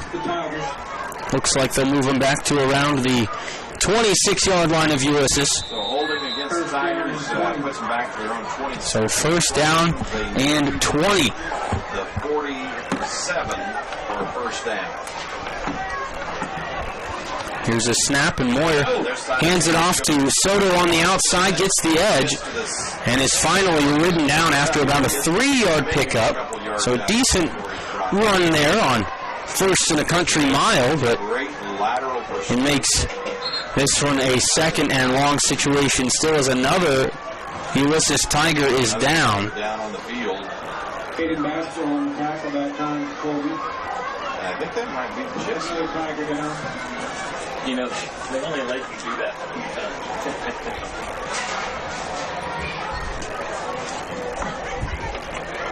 He's, And it looks like this one might be another cramp. So, right leg. again, fortunately enough, not a serious injury it would appear, but hydration and rest needed for that one for sure. And again, we're going to probably see a few more of those as the game progresses on, as it's a very typical injury at this stage in the season, as I've mentioned before, with the hot temperatures and your body's not fully adjusted to game shape at this point. You're going to see a lot of fatigue and a lot of cramping. 22-0. Colby leads the Ulysses Tigers here with 3:37. As we have 3:37 to go, third quarter. Colby on top of this one. They have never trailed. It's 22-0. He was 16 points in the first quarter and just 6 since. And that was the last drive on that 23-yard Calvin Stapp touchdown. And he is a strong candidate for our Colby Dodge Ram Tough Player of the Game. We'll name one in post-game. So stick with us after the ball game's conclusion. We'll talk to head coach Reese McKinney as well. Those numbers bunched up like that. It just looks like In post-game, but coming off of the field now is the hampered Tiger. And that one will be number 13, Yahir Alvarado, the 5'11 junior, listed as a tight end and defensive end. A lot of cramps. Charlie horses. All right, it'll be second down. So, and, what did we decide? 17? Second down and long for Ulysses. The scoreboard reads 17. But a tough task here for the Tigers as they haven't passed the ball particularly well tonight. This a glaring pass situation as a reversal handoff works out great. Had the Colby defense working towards the right and had to flip it back to the left. Aaron Kurth pile drivers the runner into the ground. And so that one, a decent run, gets it back to the original line of scrimmage. It'll be third down and 10. And here come the Tigers out of the huddle. Coy Kenny will be split wide to the far end of the field. Oscar Martinez, wide receiver, to the near end. Moore out of the shotgun with a running back on his hip. Fake to Vager. Now throwing across the field. That one is low. Intended for number 35. That is Maurice Ochoa. The tight end in there. He was split slot left on that last line. So that'll make it fourth down and 10 to go. So Ulysses will likely punt this one away. Back deep again will be Calvin Stapp and Mason Wright. On the last return, in similar positioning, Calvin Stapp ripped off a huge return, but it was called back on a holding. And so Colby would have started on the Ulysses 35 and instead started on their own 35. But a timeout called here. So, fourth down to 10. Tigers will be looking to punt when we come back. We will keep it right here. Our next break will be at the conclusion of the third quarter. But as of right now, there again is 2:45 to go in the period and a 22-0 Colby lead.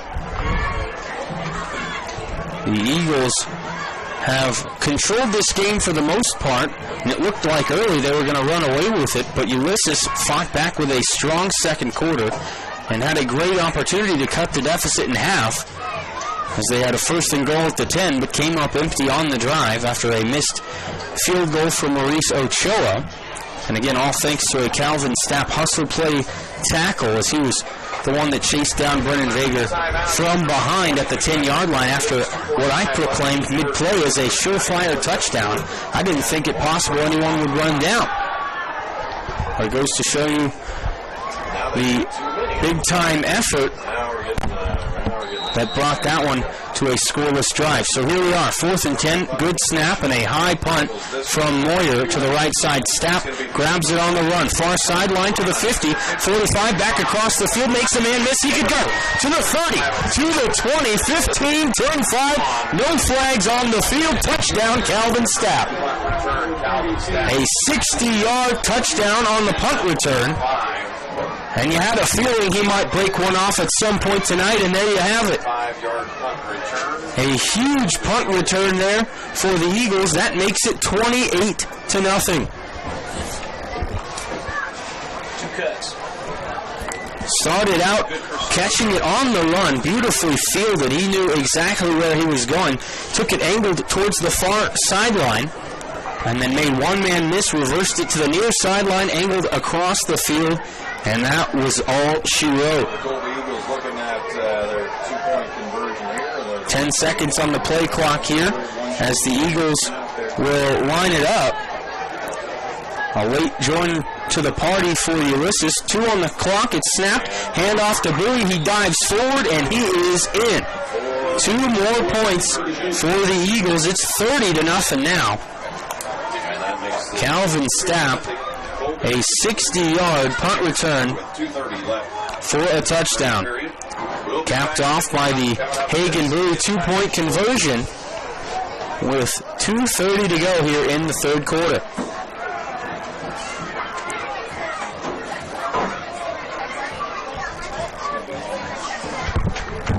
So the Eagles have now nearly doubled their lead from halftime. And you're starting to see Colby take charge in this one. An update from Holcomb.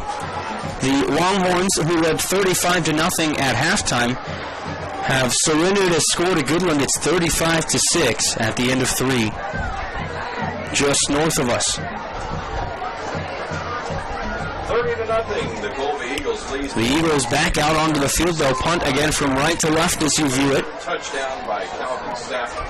Calvin Stapp continues to leave his mark on this ball game, and if he was a solid candidate for our Colby Dodge Ram Tough Player of the Game before, after that punt return for touchdown, you can just about seal it up. We'll see how the fourth quarter fares. Is this one another short kick that is fielded around the 20-yard line, right up the middle to the 35, to the 36, maybe the 37.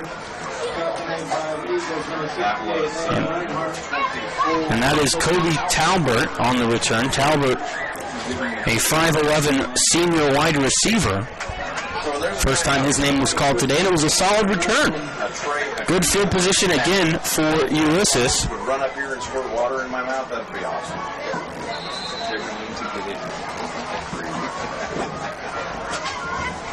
And so Ulysses will start. Trips to the near side. And now motioning over to the far end is Jesus Rodriguez. Here's the snap.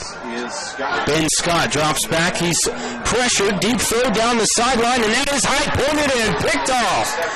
Picked off again by Colby. And I believe that was Connor Griffin again. It wasn't Stapp, but I'm not sure who it was that time. I believe it was Connor Griffin. We'll get the official call here in a moment. But a 4th interception of the game by Colby. 2 from 4 of them to Colby. 2 from Calvin Stapp, and again 2 from Connor Griffin. So Colby will start at their own 43-yard line. Here's a handoff right up the gut. That is, I believe, Hagen Brewery again, who is getting fed today in between the tackles, and he is making the most of it, out just shy of the 45.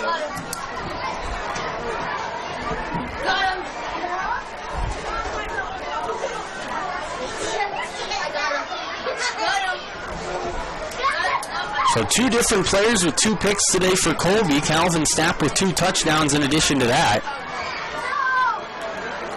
And here's a snap and another handoff to Brewery up the middle. Up across the 50 and across the 48 to the 47. That's a first down for Colby, and they've got the keys out now.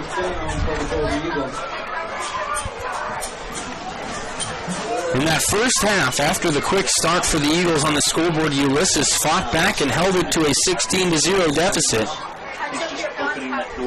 But ever since halftime, slowly but surely, the Eagles have worn down the Ulysses defense, and they've spent a ton of time on the field. We've seen fatigue, we've seen cramps, and you got to say that has been due mostly in part to Colby commanding the time of possession. As here's a handoff to Mason Wright, bursting through the pile. He gets about 6 off to the right side, down to around the 41-yard line of Ulysses, with 1:15 to go here in quarter number 3.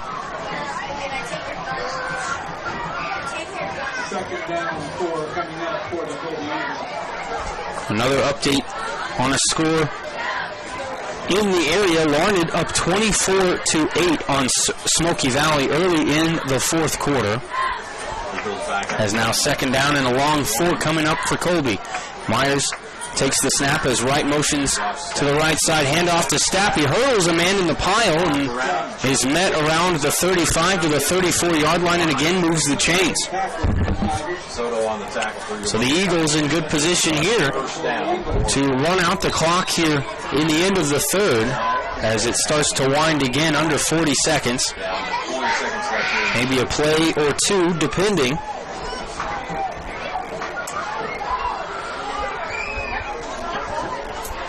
As the Eagles taking their time. Play clock now at 12, though. 2 receivers to the far end. That's Stapp and Griffin. Wright in motion again. The counter handoff to Bowie. Bounces it to the right side, makes a man miss, and gets inside the 25 to another Colby first down. With 12.1 on the clock here in quarter number 3.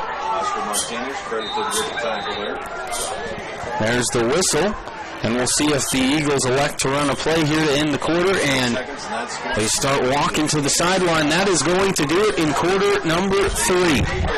14 points for the Eagles in the period. They make it 30-0 with 12 minutes to play.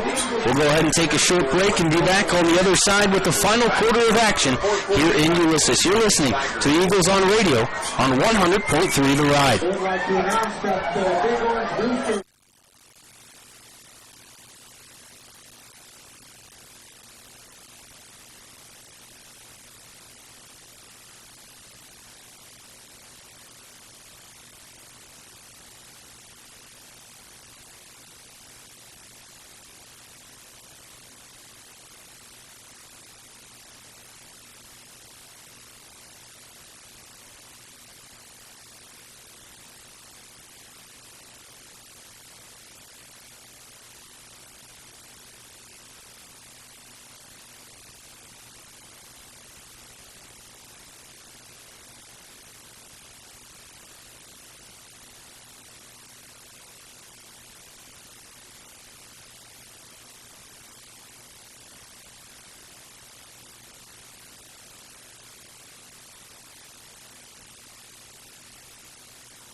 So 12 minutes to go here in Ulysses. Eagles in control and driving for more.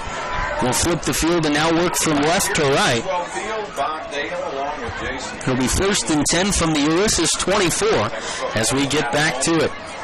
season opener with Colby Eagles, and the Tigers are down. Two receivers to the left side, Stapp on the near side slot. With Colby Hagen Brewery on the left hip of Ryan Myers. Stapp in motion, handoff right up the gut to Brewery. A ton of moving room there. He's wrestled down after a gain of about 8. The ball came out late, but they'll say he was down.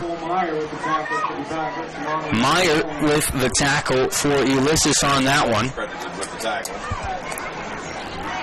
So it'll be second down and about 2 yards to go here I guess. from the 16. When you get certain angles from up, Ellsworth up 30-16 in the third quarter. We'll see Russell in a few weeks as they are a part of Colby's district this season. Russell, a team that Colby took care of last year with relative ease. just underway here. Here's a snap and a handoff to Stapp up the middle. Stapp up the middle. He is wrestled down. He's close to a first down. It's right at the marker. I believe he has enough, though. More than that. And they flip it to first down. They'll move the chains. Along with Cavazos. Right around the 15-yard line for Colby. Third and inches.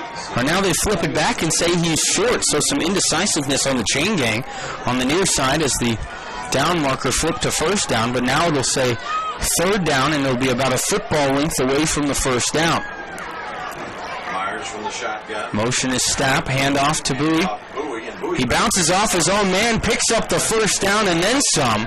and picks up Inside the 10, it'll be first and goal. That one started out horribly for the Eagles as Bowie ran into his own pulling guard. But he bounced off of that one and found some room for the first down. So first and goal for Colby now, just inside the 10. First and goal from around the 9.5 for the Eagles. Looking to build on this 30-0 lead.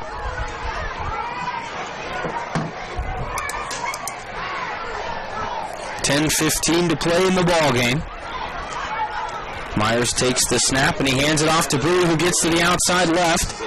And he's spun out near the boundary. They'll say inbounds on that far end. It looks like before he's brought down.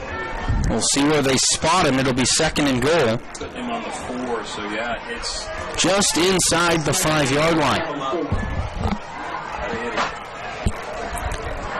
So the Eagles looking to punch it in here, and Hagen Bowie, who has shouldered a heavy workload in terms of carries and yardage tonight, has yet to see pay dirt. He's gotten a couple of two-point conversions,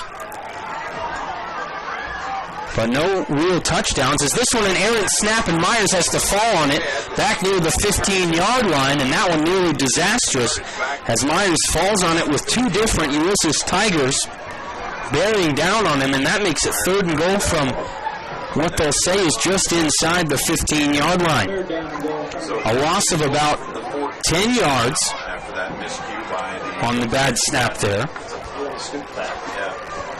That one was well high of the quarterback in Myers.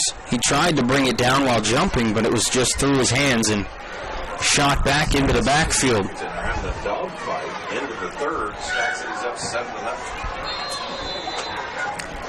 So a timeout called now by Colby with 8:49 to go as they try and decide what they'll do on this third and goal from about the 15-yard line of Ulysses. Again, our score 30-0. The Eagles on top of the Tigers, as we'll take this time again to update you on scores from around the state. Scott City is taking on Hugoton, and after 3, it's still 7-0 Beavers. That one is an absolute dogfight. Phillipsburg up 26-0 on Ellis, who we saw last week at our jamboree in Colby. Wichita Northwest and Bishop Carroll in Wichita are in a dogfight as well. That one 10-8 in favor of Carroll. And in a score from the eastern half of the state, Lawrence High School trails Olathe South 14-10 at the end of the third quarter in that one.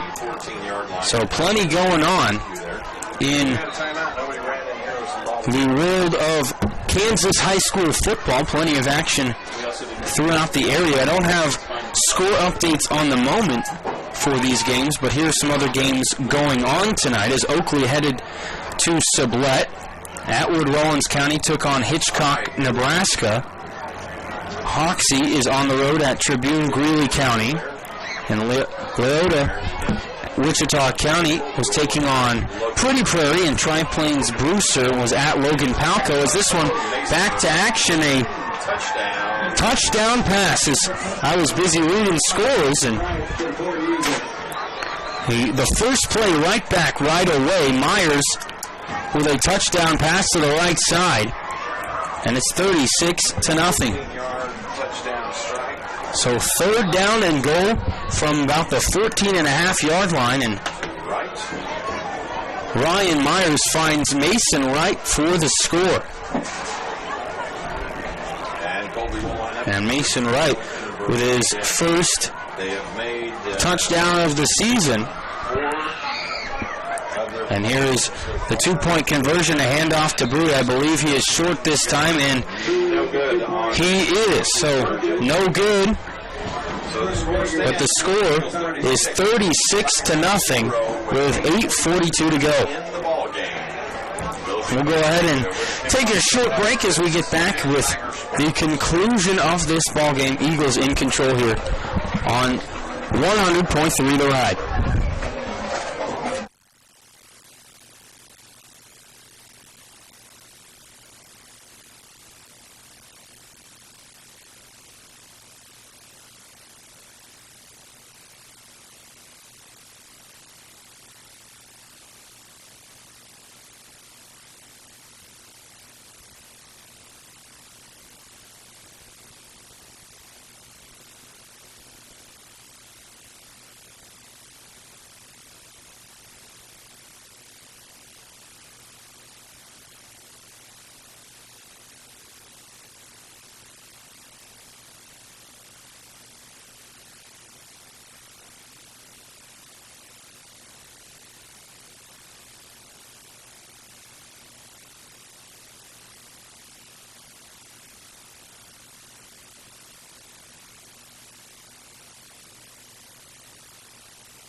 Welcome back into Tiger Stadium in Ulysses as a short kickoff again taken to just shy of the 40-yard line for Ulysses, and they'll look for something to build off of offensively here, as this one has kind of gotten away from them as of late. It was 16-0, but seemingly a very close game at the break.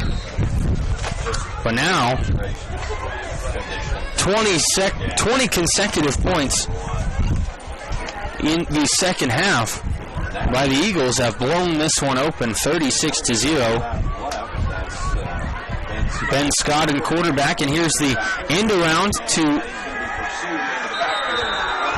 the Ulysses Tiger in, I believe that is Guerrero on the carry there.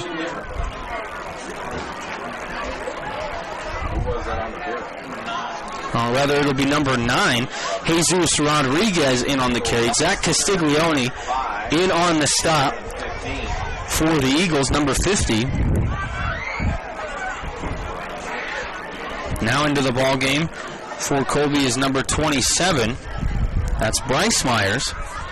He'll play the near corner and go up against Jesus Rodriguez. Scott drops back, sets to pass, and it's going to be complete. Just shy of the 50-yard line to Jet Moyer, the quarterback. Or rather, he has played quarterback a considerable amount in this drive, but this time in at wide receiver. So nearly a first down, about a yard shy. So third down and about a yard here for Ulysses. And don't count me on this, but I believe that was the second completed pass, thank you very much, for Ulysses in this ball game. So not a lot of success throwing the ball. They've been reliant on the run, as now Ben Scott drops back again. This one over the middle, in and out of the hands of one Eagle, and it ricocheted out. Zach Castiglione nearly with the pick that time. In and out of his hands. And that makes it 4th and a yard, and an interesting play call there, from my opinion. for a 3rd and 1.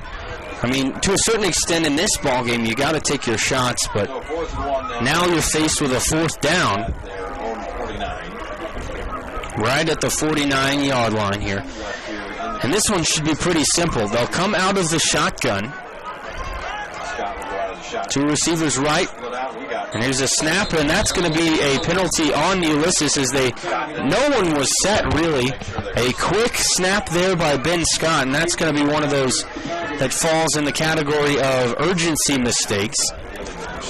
So they'll call that illegal procedure against Ulysses and back him up 5 yards. So now, after that shot taken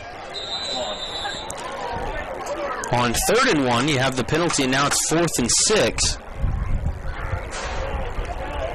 And it looks like Ulysses is going to go for it, and at this point, really not going to matter. We'll see what they do. At least won't matter score-wise. Here's a handoff to the right side. Soto, and he is going to be ridden down in the backfield for a loss of 4. Back to the 40 of Ulysses, and now the Colby Eagles will take over in plus territory and a 36-0 lead here with 6:25 to play in the game. So turn the ball over to the Colby Eagles at the Tiger 42. 36-0. After 6:26 left in the game. the play, they spotted the ball back with forward progress, at least to the 42, so you move Colby back 2 yards in that situation. But the Eagles And it appears to me, again, this is just will get the ball back here in the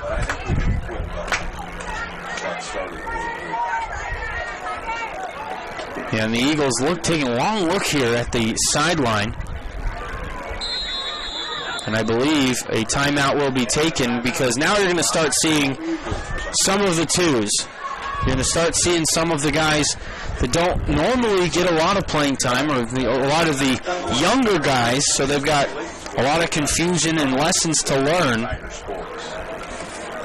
as it relates to where to line up. And a little bit hectic as those guys will come out, and even though the game is well in hand, you get guys that are seeing these bright Friday night lights for the first time, and they'll start to overthink where they're supposed to be, and that's where the coaches will come in and kind of reassure them and coach them up. This is where you build for the future. These are some of the guys that, maybe not this year, but next year, 2 years from now, will start being the difference makers for this team.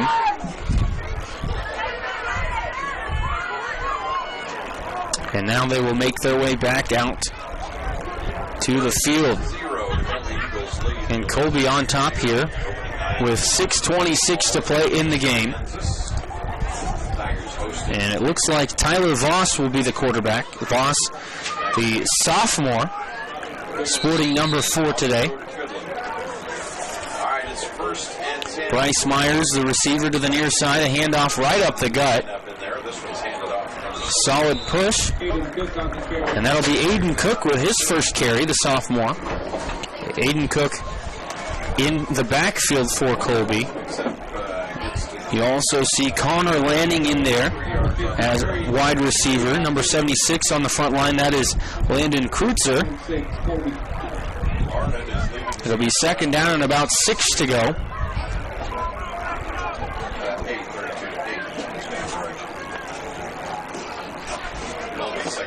And here is a pitch handoff to the near side, and I believe that's Cook again. He cuts it up, hurdles a man, and is finally met right short of the first down line. About 1.5 yards shy, but a great run by Cook there, as one of his blockers fell to the ground in front of him, and he just hopped right over him in stride. So it'll be 3rd down and 1 yard. 3rd down and 1. Nice shoulder. Put it on the ground. Tyler Remmer in, the freshman at tackle now. On the road to Goodland, then on the road to Zach Griffin in as well at guard. back at home for Scott City, who will be our next. And Zach Castiglione getting some reps in at tackle as we start seeing a lot of younger faces. For Colby here. Here's a high snap fielded and a handoff to the left side. and ripped down by the horse collars. A nice play there, but that is going to be a penalty flag there. Ripped down by the horse collar, so that will be a first down for Colby. And that's just tough right there for Ulysses, as that was an outstanding play. Blowing that one up forced the ball carrier in Keaton Fromm into a big loss, but ripped him down the wrong way.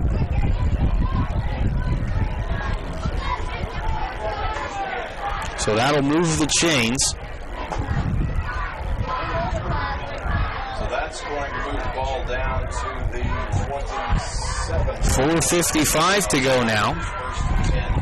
They'll put it at the 27, first down for the Eagles. Similar setup as the quarterback Voss barks out the calls. Here's the motion and another bad snap, and it's Voss who falls on it. Or rather, the ball does pop loose. Does Ulysses come up with it? They will say that he was down. So Tyler Voss hopped on the tough snap, and that's another one of those things you'll see that need to be tightened up for this younger group. So that'll make it second down in the long 14. Motion here, another high snap and another fumble. Loose ball, who's got it? This time it is Ulysses. The Tigers hop on top of it. And a fumble.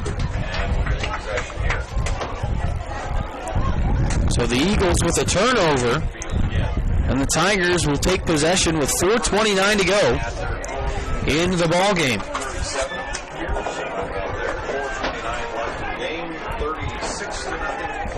The Eagles still well in control of this one, but a positive piece there for Ulysses, as they will take over at their own 37.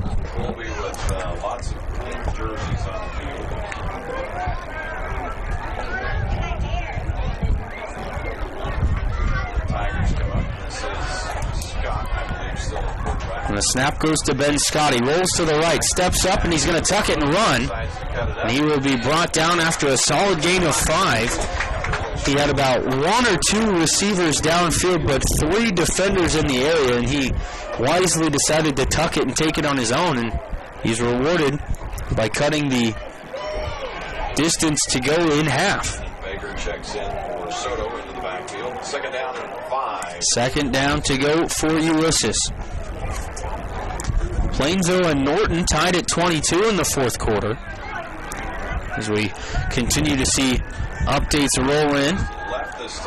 Rolls to his left, throws, and Scott overshoots his man. That one intended for Nick Holmes. That makes it 3rd and 5. So the clock will stop. 3:37 to play here in the ball game. Breeze bursting through our open window here in the box.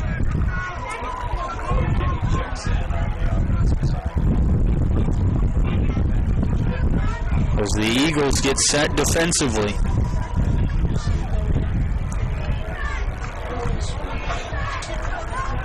Here's a snap. Scott hands it off up the middle. That's Coy Kinney just into the ball game, and he's met at the line of scrimmage. Maybe grabs a yard or so. And so that will create fourth down and about 4.5.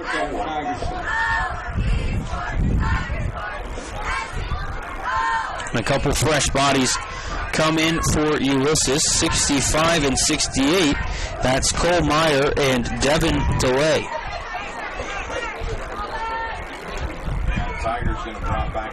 So Ulysses with a 4th and 4 here. This time they will punt.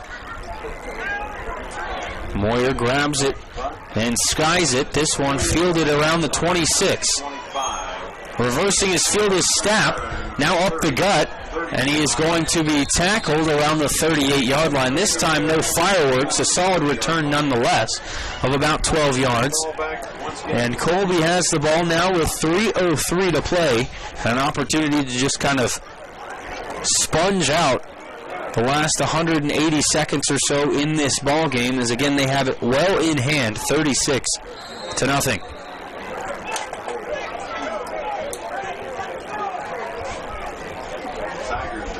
shooting in pretty freely now. Austin Murray comes in and goes back out. Tyler Voss still in at quarterback, I believe, here. The last Colby drive ended with a fumble from similar position. Now is a handoff to the left side. This is Fromm. A penalty flag comes out. I believe that would be a hold on the front line for the Eagles. So that nice run there by Keaton Fromm will be wiped off.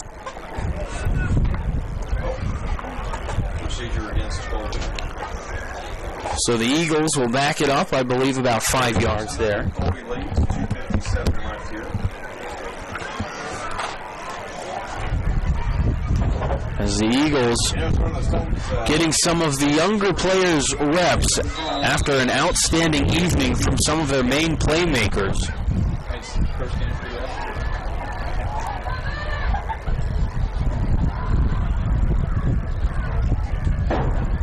First down and So this will be first and about 20. It looks like it was a holding call. But now another high snap and a misplay there for Colby, and they'll lose about 5 more. So this one has gotten ugly in terms of the execution that we're seeing, but the clock continues to roll now, under 2:25 to go, as some of the Eagle 2s getting their first real varsity time. second down and forever is Colby's already good. It'll be second down and 23 Voss at quarterback. as Voss takes the snap. The snap in his hands. And this one a manageable snap, and another handoff blown up in the backfield. And a loss of a few more yards for Keaton Fromm, as he really had nowhere to go on that one. The front line of Colby was just blown off the ball.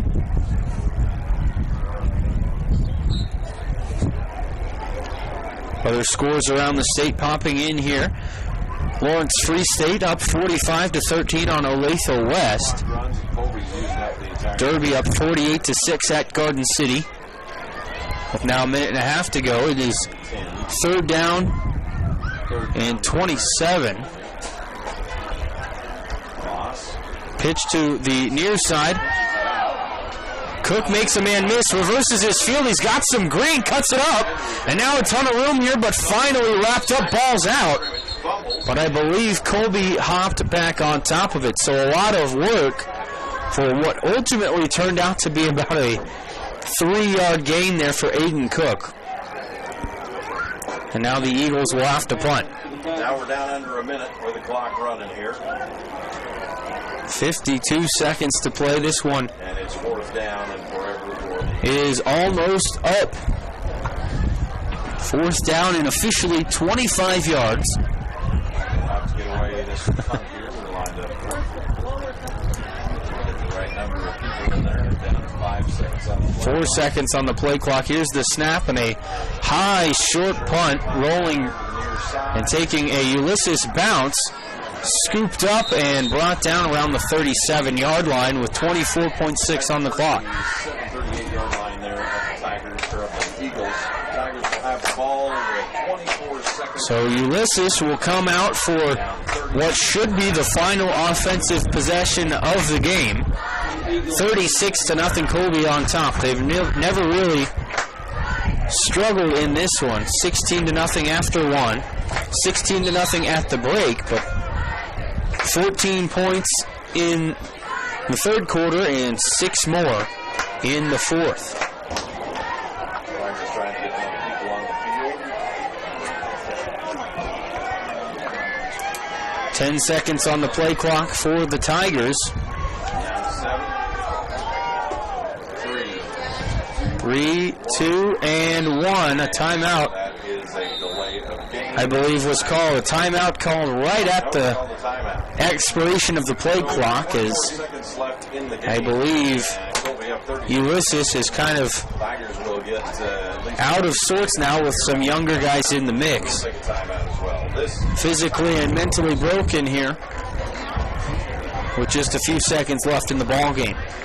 The Tigers fell behind early but had a great opportunity to cut the deficit. They fought really, really well in that second quarter, held the Eagles scoreless, and had an opportunity to get in the end zone on their own, but came up just empty after a missed field goal.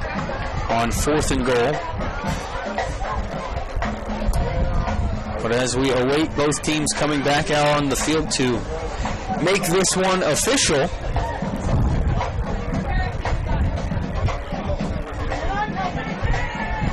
here comes Ulysses, and now the Eagles will join them. Again, 24.6 seconds to go. 2 hours and 25 minutes.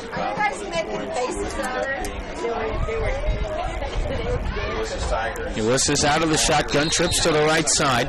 Vega on the left hip of Ben Scott. Quick throw to the near side. It's Moyer. Moyer is hit out of bounds and ridden after a gain of about 7. Zach Castiglione in on the tackle.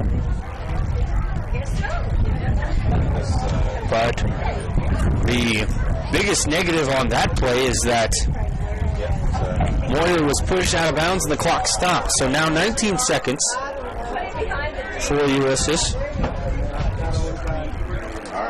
Scott drops back, quick pass to the outside, and it's going to be dropped. That is incomplete.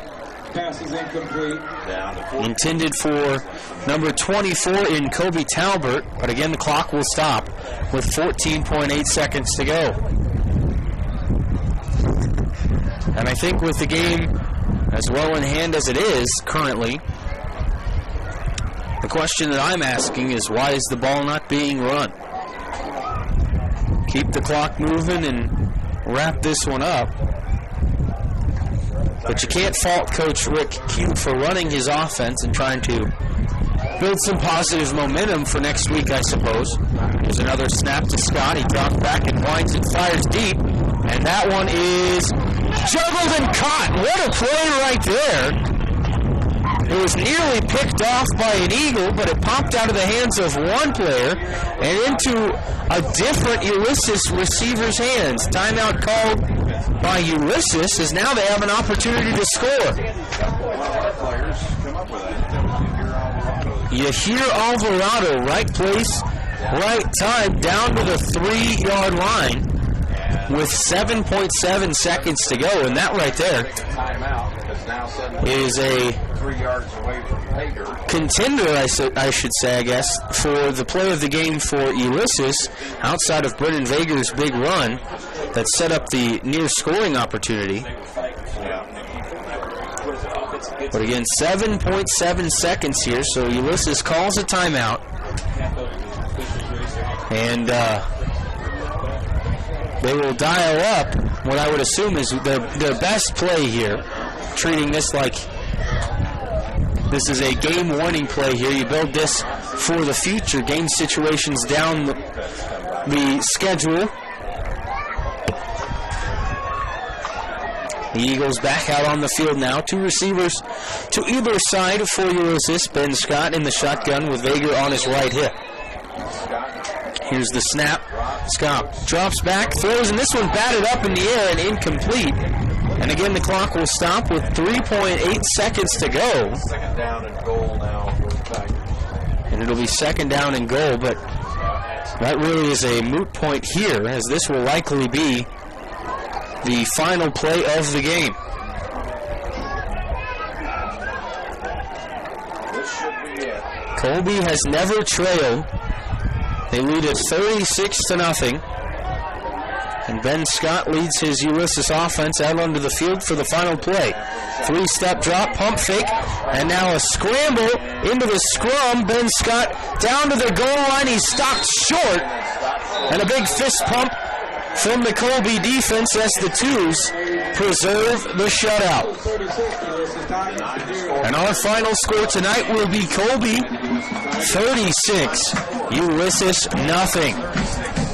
The third consecutive Week 1 win for the Eagles and the third consecutive Week 1 loss for the Ulysses Tigers. But don't go anywhere. We will have plenty of post-game analysis and a recap with you here on the other side of this break. Again, we'll talk to head coach Reese McKinney, as well as review some of the highlights from an action-packed Week 1 win. Again, final score, Colby 36, Ulysses nothing. You're listening to the Eagles on Radio on 100.3 The Ride.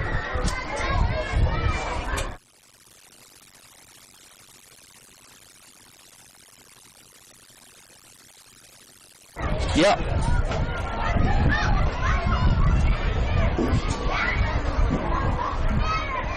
Okay, no worries.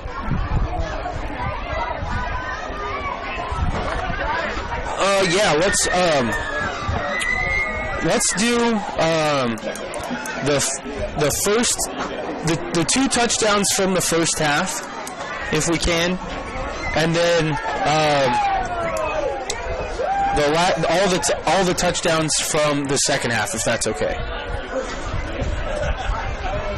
No, that's okay. I'll talk about it, but we don't have to play them.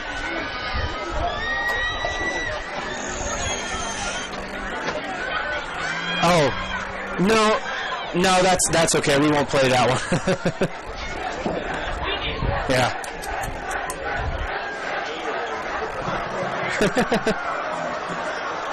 No, yeah, that was my bad. It's all good. Thank you.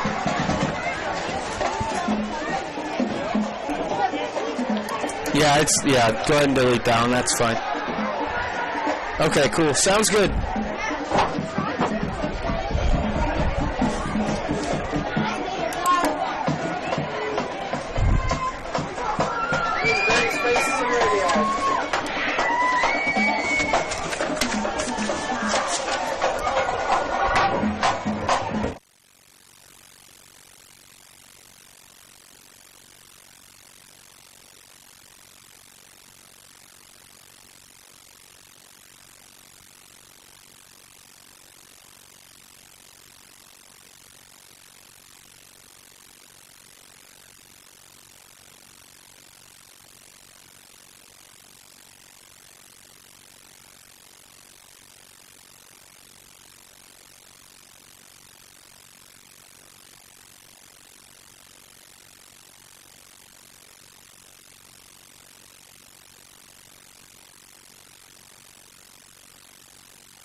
The 36, Ulysses 0, held out of the end zone the entire night.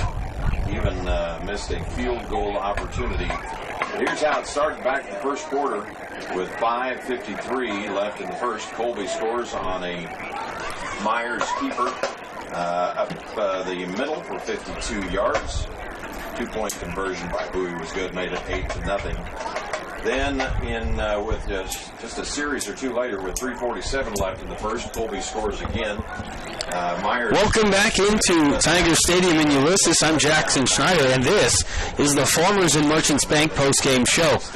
The Eagles making light work of the Tigers tonight. It started out in a pretty competitive ball game, but it kind of snowballed on Ulysses in the second half as the Eagles scored 20 in the final 24 minutes. 2.5 minutes left on the. But let's go ahead and recap the game. First with the scoring plays, I guess, from the first half, 30-6, as and then at the scoring got started with a Ryan Myers touchdown run just a few plays after he fumbled the snap, and he redeemed himself right here with a 52-yard score.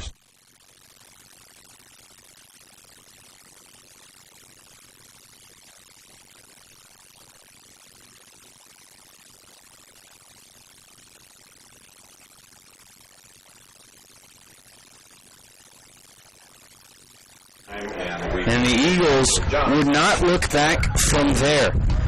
They took an 8-0 lead after that, and then Calvin Stapp made his second interception of the first quarter, and the Eagles would make the Tigers pay as Ryan Myers found the end zone this time through the air to who else but Calvin Stapp, a 12-yard touchdown pass.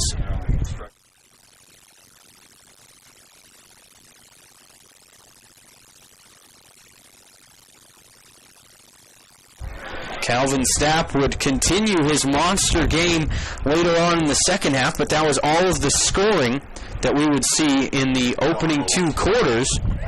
16-0, Eagles led at the break, and then in the third quarter things got a little bit out of control.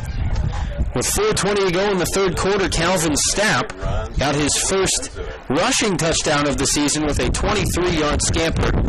Heard here.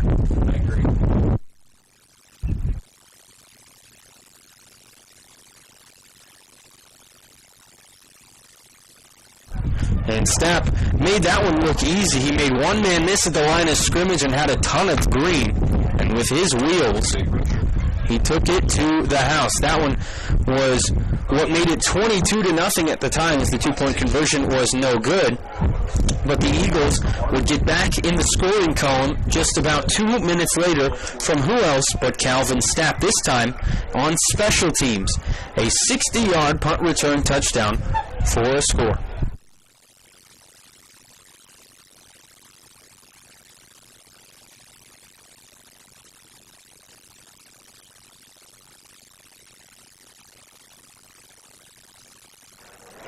And Calvin Stapp continued his great night all throughout the ball game. That was the last time you'd really see him in the stat book.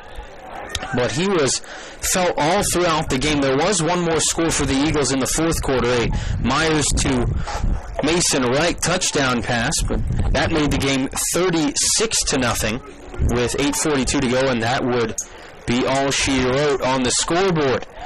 But the Eagles, again, with a 36-0 shutout win in Week 1 here tonight to take care of Ulysses for the third straight time and start off the season on the right foot. We await now head coach Reese McKinney, who is making his way up to the box as we speak. He'll speak with other members of the media and then make his way over to me.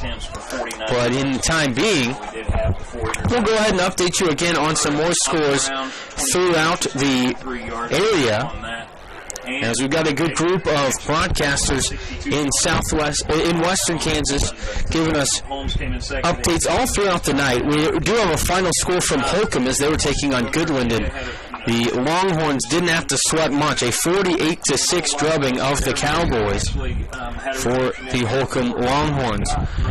Larned takes care of Smoky Valley by a score of 32-16. The Indians end a 10-game losing streak with that victory, so a big-time win for Larned in that one. The last we heard, at the end of the third quarter, Scott City was up 7-0 on Hugoton, and we haven't gotten an update yet on a final score or any scoring from Adam Kadavy up in Scott City, but as soon as we get some, I will send it to you. But right now, we'll go ahead and take a look at some other scores around the state as Topeka Hayden defeats Topeka West 55-8. Southeast of Saline makes light work of Sacred Heart with a 54-0 final. Ness City wins 36-30 over Central Plains. Golden Plains with a 60-6 win over Deerfield. McPherson a 29-17 win over Salina South, as well as Liberal a 69-0 win over Guyman, Oklahoma. A nice performance there for Liberal in Week 1. Other scores: Smith Center a 34-0 win over Hayes TMP. Last we had heard, Derby was up 48-6 on Garden City, as well as other finals. Oberlin with a 42-0 win over Quinter, and Manhattan a 41-7 victory against Olathe Northwest. Late third quarter, the Lawrence High Lions leading Olathe South by a score of 24-14, 5:15 to go. Actually, in the fourth quarter in that one, excuse me. Lawrence Free State up 45-13 over Olathe West right now. So a lot of action from some powers on the eastern half of the state as well, as more action and more final scores coming across our timelines right now, as we continue to wait on head coach Reese McKinney. But real quick, we'll go ahead and name our Colby Dodge Ram Tough Player of the Game, and this one was relatively easy, as Calvin Stapp, the senior playmaker heading into this year, was a guy that everyone talked about having to kind of shoulder the load left by Jordan Shippers when he graduated, and it seemed tonight as though Calvin Stapp had no issues with that. He recorded 2 interceptions in the first quarter. He recorded a receiving touchdown, a rushing touchdown, and a punt return for a touchdown. That kid is something else. I tell you what, he'll be a guy to keep an eye on as the season progresses next week against Hugoton in Colby, as the Eagles get their first home game of the season next week. And it will also be homecoming, a interesting tweak to the first home game of the season, but the Eagles will take on the Eagles in that one. And what is sure to be an exciting homecoming game for Colby as they return to the friendly confines of Dinnan Field, and you see the town light up, so much as we saw Ulysses light up tonight, with the great fan support of the people in the community, and a great crowd on the other side of the field, as well as a solid group of Colby fans were in attendance tonight as well. But we will go ahead and we'll take a break and be back in a little bit. We'll give you some more game analysis as well as the post-game interview with head coach Reese McKinney. You're listening to the Eagles on Radio on 100.3 The Ride.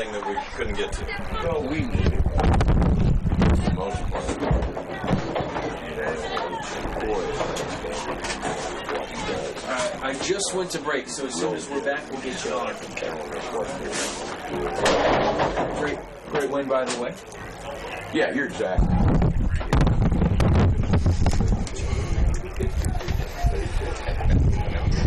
That's just not big.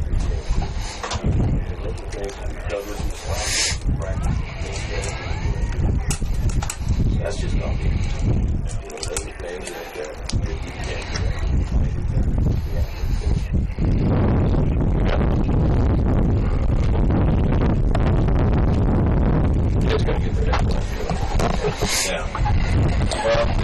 Solid game tonight.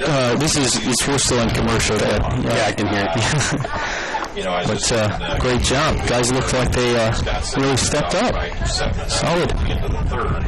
And so those are going to be back in some heat this year.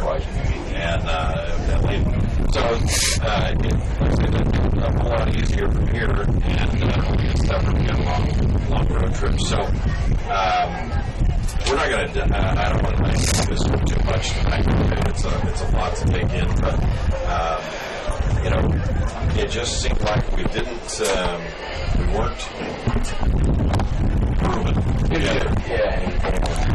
Clay, how much time do we have left in the break, man?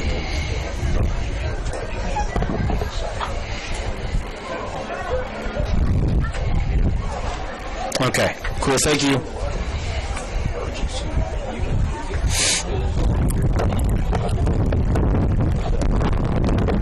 Is this gonna work? Yeah. Too much wind. No, don't even worry about it. It's all good. It was just hotter than heck in here, so we had to open some windows. Yeah. It was nice outside once that sun went down. Yeah. I bet. You had nice scores around the GVAC? Oh, yeah. Let me pull some up for you. All right. Holcomb won 48-6 over Goodland. Scott City and Hugoton it was 7-0 Scott City at the end of the third, but that's the last I heard. Okay. But yeah.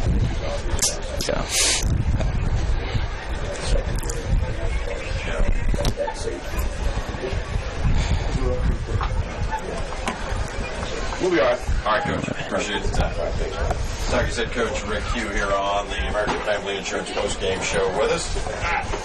Best year, Coach. You're fine. And I get to sit on a bus for a long time. You sure? This is a better seat than the bus, though.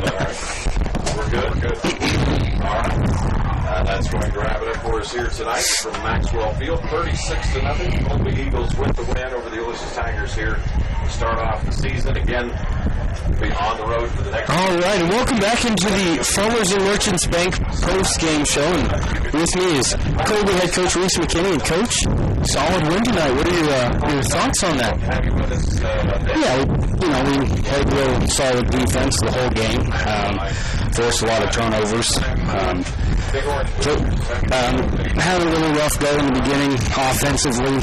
Had struggles, which kind of expected, bringing in 4 new linemen and moving the only one that returned from last year, changed positions.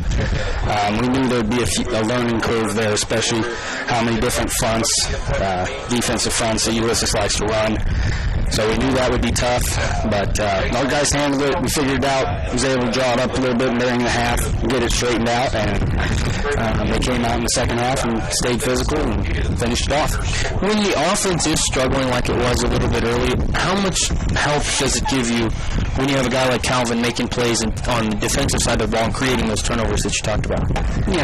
Yeah, Stab made a couple great plays there. Griffin made a nice play. And I think Aiden Baskell knocked one down. There were several passes defended. I just can't remember when they exactly happened. But yeah, when your defense is playing that stout, you just feel like if your offense just picks up a first down here and there, and then had great punting by my new punter, Zach Castigliano, did a great job for us tonight. Came in, done it the last 2 years for me, and then Zach came in this year and did a great job. I mean, I think he had one punt had to be 50 yards. I don't know if that was after the roll, but that's a pretty good punt. Pinned them back for us. So yeah, when you have offense struggles, if your defense and special teams can help change the field, it's a big deal for you. And I know talking to you before the game, you had mentioned kind of being concerned with those, you called them urgency mistakes in week 1. Yeah. Did you feel like the team did a good job in limiting those? I know there were a couple that were mixed in there, but how do you feel they did on that overall? I did. I thought they did really well with that. Usually you can plan on, if you have 4 downs, they do it twice in 4 downs, and they definitely didn't do it. I mean, it was once every other series that we'd make those urgency mistakes. And so, yeah, I'm really proud. I just need to turn around. I thought they did a great job as a team to limit those mistakes. And then definitely in the second half, you could tell the jitters were gone. Their confidence was there, and they played fast and physical football. And what does a game like tonight do for your team's confidence moving next week to have that momentum moving forward? It is important. It's always important to start fast in any sport, any season. I don't care what you're playing. If you get an early lead or a big lead early or a big win early, it just helps your confidence. It helps your practices all next week, just to prepare even better next week for the next game. So that the win definitely helps us, moves us in the right direction. The guys knew they could do it. Their confidence was there. This just proved it. And tonight you saw a lot of guys kind of deal with fatigue and some cramps and some injuries early on, but overall it seemed like your guys came out fairly healthy. What does that do for your team to be able to make it through week 1 in these hot temperatures with some pretty good health moving forward as well? Yeah, that's great. I mean, I didn't like that, I saw several of their guys were cramping up, and I was worried that was going to happen to us as well. We were able to kind of roll enough guys in there to keep enough people fresh. It didn't happen really bad. But yeah, early on I was worried because we didn't rotate much, but that's when you start seeing the fatigue in them. That's when you rotate as many as you can, and we did that, and those guys played great for us. That's why I felt like the young guys, the depth that we had, played really well tonight for us. All right, Coach, that's all I got for you. Again, congratulations on the win, and enjoy that short bus drive back home, and ready to be home next week. It's a fun bus ride when it's like this, Bus rides don't matter how long they are after a win. All right, Coach. Thanks again so much. That was head coach Reese McKinney on the Farmers and Merchants Bank post-game show. Again, the Colby Eagles victorious tonight, moving to 1-0 with a score of 36-0 in a win here at Ulysses. The Eagles will turn the page next week to homecoming against Hugoton, and the Eagles, in their own right, unfortunately 0-1, as we just got a final come across there as Scott City defeated them 14-0. So the 0-1 Eagles against your 1-0 Colby Eagles Friday night with pregame at 6 o'clock, kickoff at 7 from Denon Field right here. 100.3 The Ride. But I'm Jackson Schneider. Thanks so much for tuning in. We'll see you next week, and go Eagles.